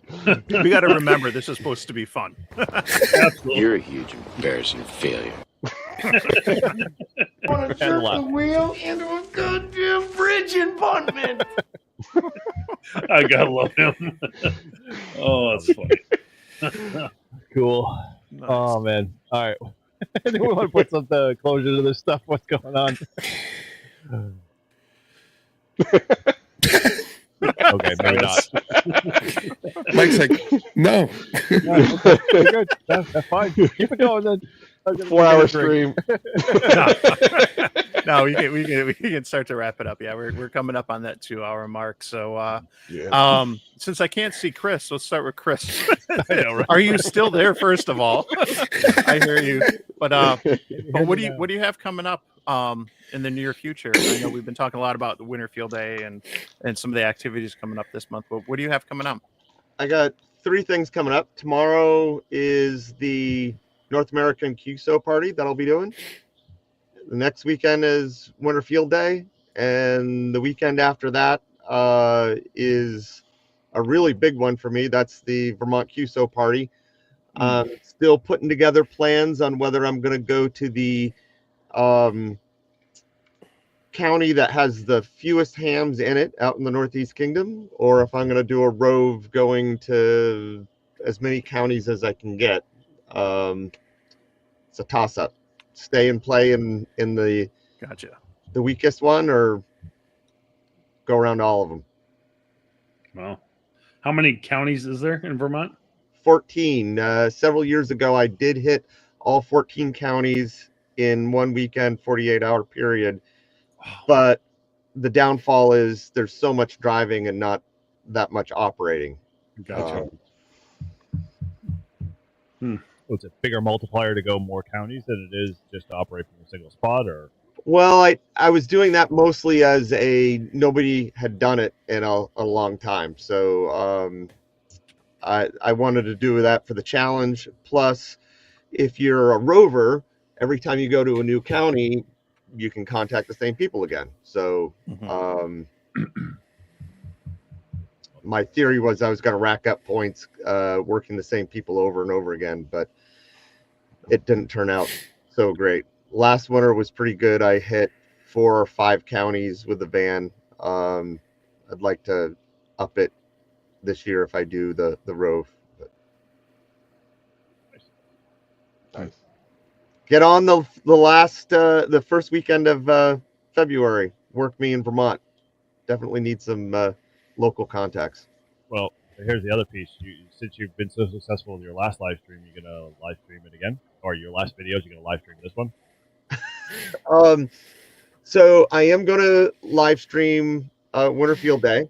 I don't think I'm gonna live stream the Vermont QSO party. It's just I'm gonna be out in the middle of the boonies.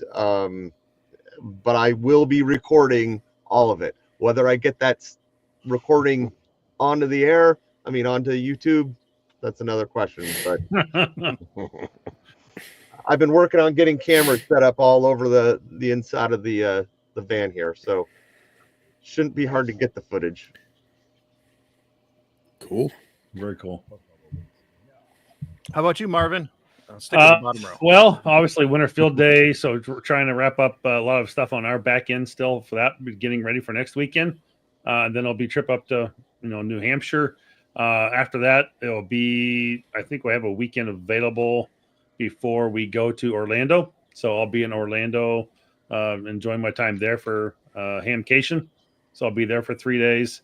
And then, one of my goals this year was to be able to try and take part in a few more state QSO parties. So I would love to be able to do that, but we'll see if I think there's a weekend between Winter Field Day and the Hamcation. So definitely try and maybe take part in the Vermont one. That'd be kind of fun. So I think I love state QSO parties. I think they're a great time, and it's always it's good to be a part of that. So I try and do a little bit more of that, and if I can, I'd like to get out and do a little bit of VHF this weekend on Saturday or Sunday myself. But I got to finish putting some lights in. I got the lights in. I just got to get them all wired up in the trailer. So that's my Saturday project to wrap up. So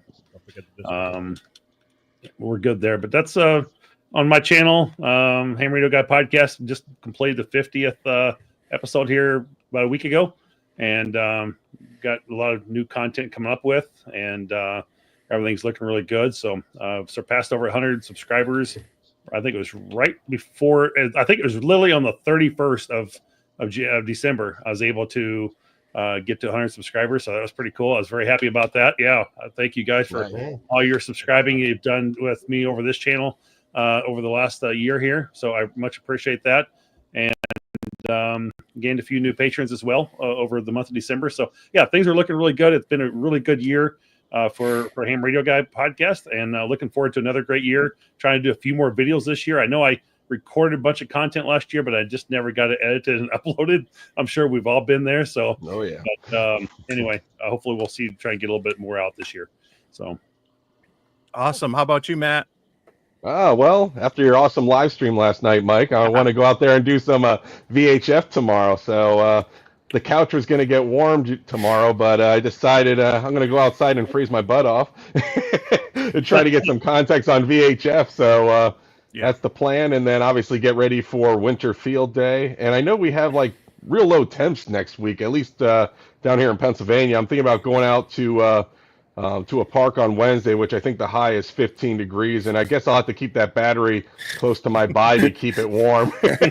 And see if I can survive doing at least 10 contacts before running back to the car and leaving everything there. So, but Winter Field Day prep, right? It's a pre-exercise in case the cabin runs out of heat. It's funny you mentioned batteries running out. So the other morning I was out recording the video that World Radio League is putting out for the weekend. I did a quick intro for it, and anyway, I had my iPad outside on the stand on the tripod, and it was like 20% battery when I started out there, and I literally had to died before I got all the way, because I had to do a couple different takes.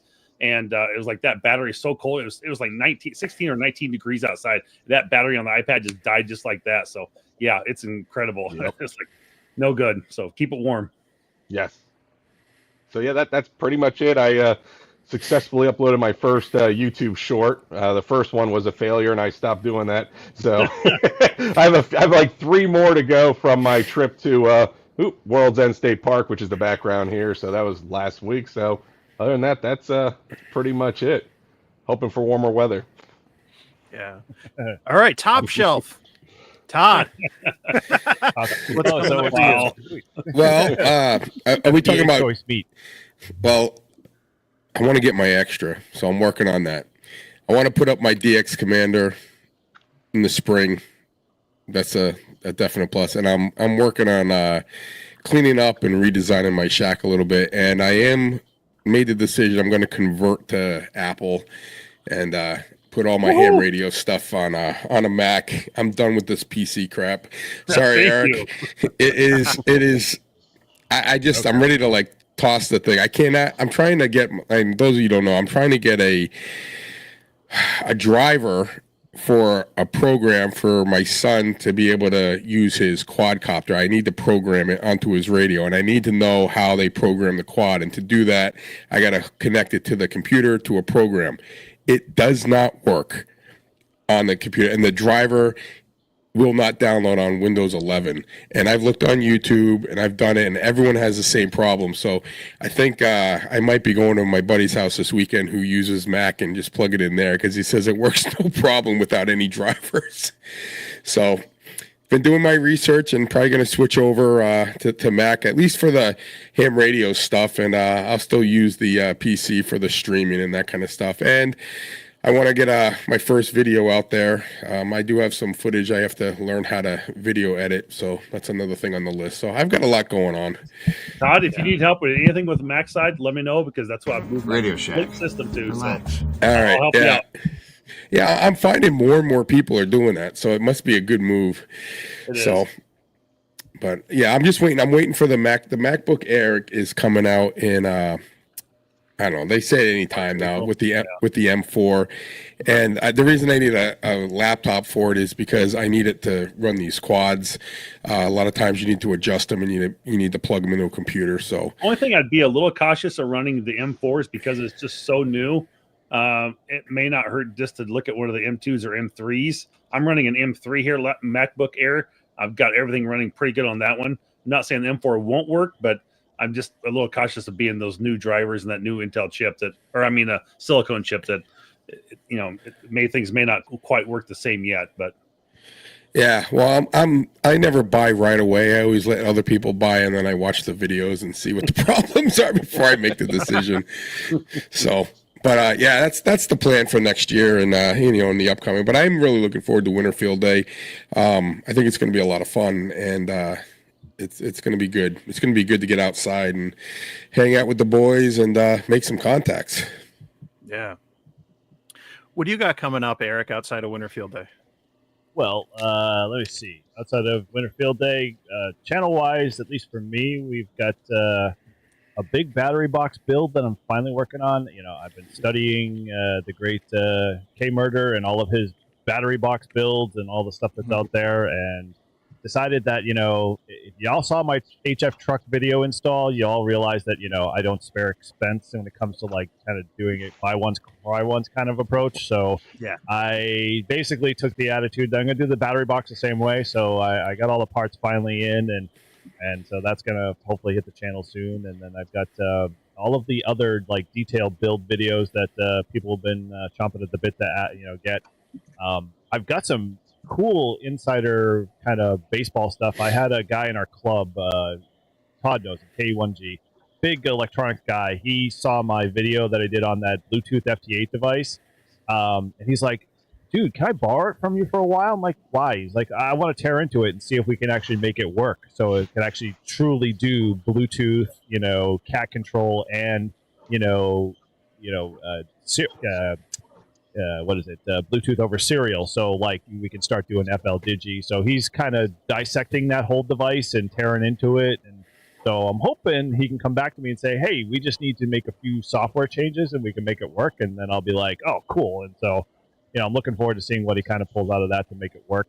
As the ham radio duo just posted in the chat, Mike and Becky there, we've got them over on Live Free and Ham. We've got a live stream this month that we're doing. We're dubbing the Power Couple. So if you guys know ham radio Poda Power or ham radio duo and Poda Power, both of them are really, really good. They're a husband and wife teams that love ham radio, which is a rarity, which is awesome. but at the same time, they're really, really, kind of exploding the hobby and just doing some really cool stuff in ham radio. So they're going to come on a live stream with us and hang out. And we're going to, see what they use for secret sauce and hopefully learn a little bit more. And maybe I can convince my wife that ham radio isn't evil. And that what we do is pretty fun, and so that's 21 years. Yeah. Well, the other thing, Eric, is we're actually coming up to a milestone on our Live Free yeah. Ham. Is we're coming up to 7,500 downloads. It's pretty good, I think. I mean, Eric knows the stats more, but I keep watching it. I'm like, oh, we're getting closer. And now we've gone from bi-weekly to weekly, so we're pushing them out there a little bit faster, doing a lot more time on the recording side, spending time on Stream Deck or StreamYard. Yeah, and we're keep them working coming. on. I'm listening to the PC, the computer one in the car now. I was listening to that earlier today, so now I know kind of what's I'm seeing into the future. As you're telling me about going to the Mac, because I think where I last left off, you were gonna just get some extra stuff and hand it over to your son or something for gaming. And Yeah, it's he's all excited because he's like, oh yeah, Dad, do it, but. I don't know. I get the PC guys. I got the Mac guys. I keep questioning back and forth, and they keep going. But I've always been a Mac guy, and I have a MacBook Pro from, 2010, maybe 10, 11. Oh boy! And then iPads came out, and I never used it, and I never got another Mac.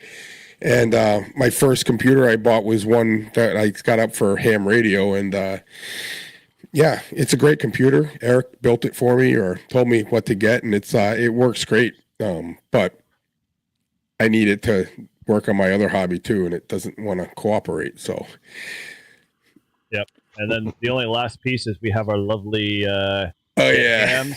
Dead ham. Hammies. Love these guys. These been taking off. Been having some fun with it.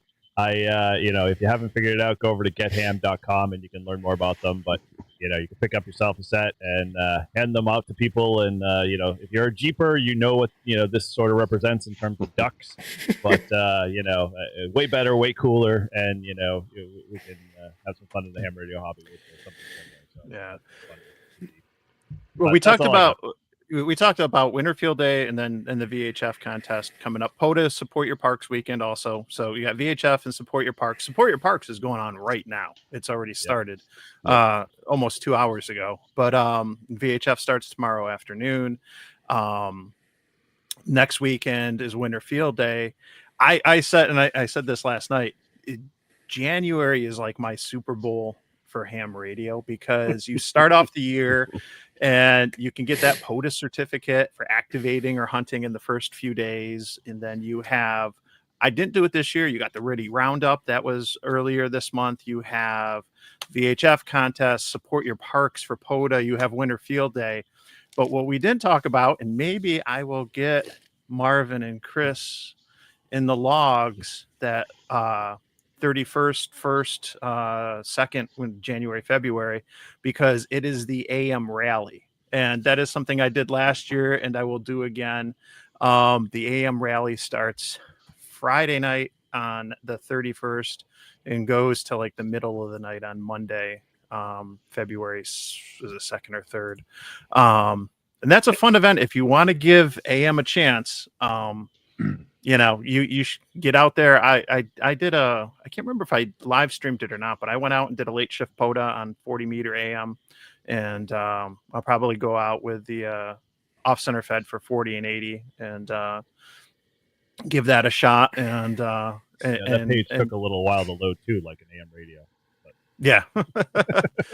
Hey, hit me up on Discord for AM. I'd be interested to learn a little bit more about that one because I did AM. I don't know, about a month or so ago here out of the house here to a couple guys in New York, and it was a lot of fun. So, yeah, I mean, honestly, it's as simple as just pushing a button on the transceiver. Yep. They almost all are going to have AM, and even the G90 will. It's going to push out generally less power, usually about a third to a quarter. So the 7300 or the 710, those are going to push out 25 watts. Because you got the carrier and larger bandwidth and everything. But it's that simple. I dropped the link for the AM rally. This is where I first really learned a lot. And if you go to that website, they'll have suggested frequencies as well. So you can go out and you can, you can get an idea of where you're going to want to be as far as AM is concerned, what portion of the bands and stuff. And I think if I remember right, they have some good tips in there too about things, for, kind of getting the most out of your radio and everything. So, yeah, but I'll hopefully be out doing that and stuff. And then when Hamcation is, I think the weekend after, that's like the second weekend in February coming up, right? And that's where you're going down to that, Marvin. Right. I think you're the only one of us to be heading down. I generally can't make it down because of work. But, yeah, I was kind of going to go with work, and then something else kind of happened where I didn't end up getting goes. But I said I really had plans to go from way back when, and so I just booked my flight. It was fairly reasonable, like less than $300, and I was able to find basically an Airbnb, like a 1-bedroom type place. Made that work, so it'll be fine. So I was going to go with a buddy. We had 2 buddies that he was going to meet his friend and from Florida, and I was going to meet him down there, and we were all going to room together in Airbnb. And then he kind of backed out last minute. So like, crap, yeah, I got to come up with quick housing. So, yeah, but it all worked out in the end. So it'll be fun though. So, looking forward to it. It's always a good time at Hamcation. So, are you flying or driving? Flying. So yeah, it's the only way to go is got to fly down there to Orlando because it's like a 2-hour flight to get down there. It's pretty quick, maybe 2.5. I'm not driving that for 2 days. No way. So, yeah. One thing too, we haven't set a date. Excuse me, stupid cough. We haven't set a date for a live stream next month, in February. But one thing that I only told a couple people this.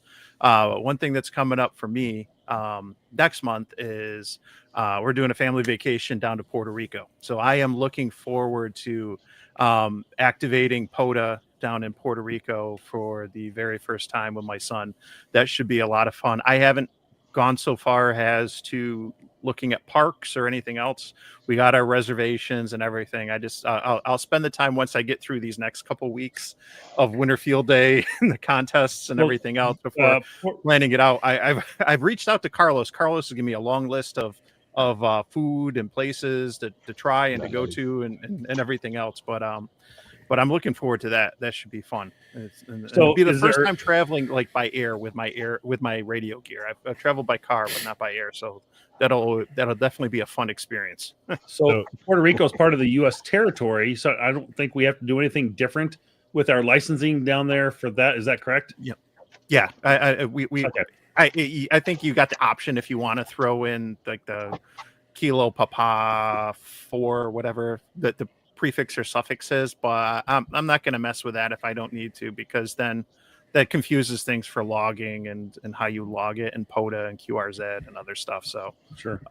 So were you referring to like we were doing a live stream while you were in Puerto Rico? Oh no, I was saying it probably. It might be like the next time you see me on the live stream, I might have some interesting. If we're on the live stream, we'll just at least some of us will fire up our flexes and we'll all work you. Yeah. There's 3 of us on here with flexes, so we're pretty good. Yeah. Actually 4. Chris has one too. Chris going too. Wow. Yeah. Come on, Matt, get with the bandwagon. Yeah, we got to get that. You get Matt and Mike on board here. Yep. Flex team. If you go to Puerto Rico and you want to work yourself, let me know. You can log into my Flex and call yourself. This is N2MAK. N2MAK. Go ahead. 59 plus. Yeah. No, you'd be what? Dash KP down there or whatever, and you'd. Yeah, N2MAK up in Vermont. Yeah. I guess, and if we wanted to do it really quick, my son and I could just bring a pair of tri-band HTs and work each other with ourselves and club calls and real quick now. But no, it should be fun. I'm looking forward to it, and there'll be a lot of planning that goes into what I decide to bring based on where we're gonna be and where I activate and stuff. But it'll definitely involve the 705. So it should be fun. It should be fun. I got an idea for a quick lightning round before we wrap up, though. So we're Winter Field Day.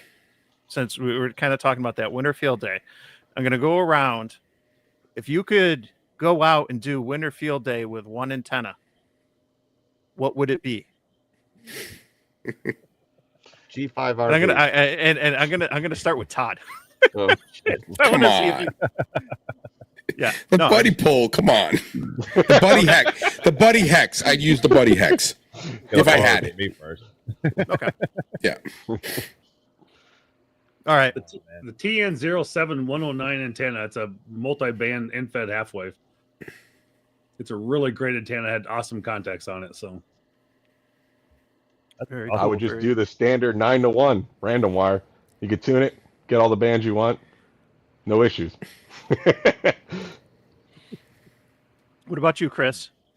Well, I don't know if the antenna I'm going to be using counts as one antenna or not. It's a fan dipole with 160, 80, 40, 20, 15, and 10 on it. Does that count as one antenna? Yeah, Why I not? guess so. A fan dipole. he didn't say monoband antenna, and he also didn't say All right. multi-band either. So he said antenna. Oh Yeah, man, Yeah, Ape's giving a Yep, shout well, out to the his Poseidon. own And, antenna. Guardian antenna. yeah, and also, and I made contacts on 6 through 80 with that antenna. Yes, 80 was FT8 because I was out when I You did think- that during the day, and I mean, other than local contact, I think I did get a local phone contact, but yeah, including 60 meters too. I made contacts on it. It's if you're running the 25 feet on a Rybakov, 40 you'll be okay. You get to the lower bands 60 and 80, and it's not ideal. You can force it to work, but it's a great antenna and stuff. Not affiliated. That's with definitely the one I channel. would think about that from the random, but because it's Winter Field Day, and I don't need to worry about 17 or 12. Right. I really like the off center fed antennas. I like the off center fed dipoles, and I have an 80 meter one. I have a couple parks that I've gone to where I know I have the real estate to set up, 130 something feet of wire. It takes up a tremendous amount, but what I've always liked about the off center feds though is being able to get the wire, the bulk of the wire, a lot higher in the air than I could if I'm running a sloper. And I have an 80 meter element for one of the 49 to ones that I have at 10 tennas, and I've used that a couple times, and that ends up being kind of like an L configuration or more like a 7, a sideways 7 or something with how it's sloping, but and it works. But I like the off center feds for the Actually, multi-band options. Kind of along the same lines, I could probably go old school, the G5 RV. Yeah. That's a really awesome antenna. I mean, it just it's performed well for years across the board. And it's kind of that center fed, but it's a great antenna as well to use. So Mhm. Well, since you didn't put any stipulations around it, Mike, in terms of like setup time and everything, we're gonna go with the VQ hex. VHQ hex. It's going up and not coming down. Yeah, no, Nice. I would agree with Paul with the hex. I mean, with Todd with the hex. It's definitely. I love that antenna. It's very easy to get up, but once you get it up, you're like, I'm gonna really use the crap out of this thing because I don't want to take it back. Right. looking Well, forward I to think- trying it. Yeah, you are. Cool. Yeah, I've never played with a hex beam, so I'm looking forward to bring seeing it. Eric's antenna. Yeah. Yeah, I have Let's just not set it up, either. too. I'm sure I'd fall in love with it. Yeah, it's pretty awesome. It really It is when you have all the pieces the first time out, but yeah, that's Yeah. a very good day. They have a special going on by the Hexbeam, but you get the Buddy Pole Pro Pro. just in case it doesn't work. So you have a reliable antenna, 100%. No, it's inside joke with Eric. We spent what 2 hours trying to set it up to find out they gave us the wrong size wires, and we're activating this park, and we ripped out the Buddy Pole just to get the stupid activation in. Literally took it out of the box, didn't have the 20-meter element. Or it was too long. And we couldn't. We're like, what is wrong with this? Why doesn't it work? It doesn't seem like. Should it be sloping that much? Yeah. He replaced it. It was good. Got it fixed. No, but you had it. When did you have? You had it at Field Day, right? Is that the first time I used it? No, I've had it. No, we used it at a POTA meetup, and Right. Yeah. that was great. And then winter field day, summer field day. Yeah, it's an awesome antenna. It really is. Works well. Triplex. Isn't that the one I worked when I had no? The finals were gone, and You I had was no making finals in contact. your radio. And I was still making contacts. Still making The finals are gone. That's how good that antenna is. That's how good it is. You put nothing out of the power. Still make- that's a Well, good hey, number. if the conditions are right, I actually when I did the QRP SSB net, I know Kevin was in the chat earlier, and I got out to Kevin in Iowa and then down to Steve, the other net control down in South Carolina, with a ham stick and 0% power on the 705. I made a couple contacts with the radios down to 0%. I've done it with a ham stick, but the other one I've done it with is I've made contacts on a Rybakov with 0% power too. And obviously conditions are a big factor in that, like what band you're on and what the conditions are and stuff. But sometimes it's amazing what you can do when the bands cooperate. Yeah. All right. I think we're about ready to call it and wrap things up and whatnot. Anyone else have any other parting words, advice, things they want to share? No, thanks for joining us. We had a pretty good group tonight. It's fun. Yep. Yeah, have fun with winter field day. Don't eat yellow snow. That's about it. Stay warm. Yeah, thanks for joining us, and have a safe, winter field day, and hope you all participate and submit your logs, and we'll look forward to hearing from you on the bands. All right. Nice. 7-3, everyone. 7-3. Yep. Thanks, everyone. 7-3.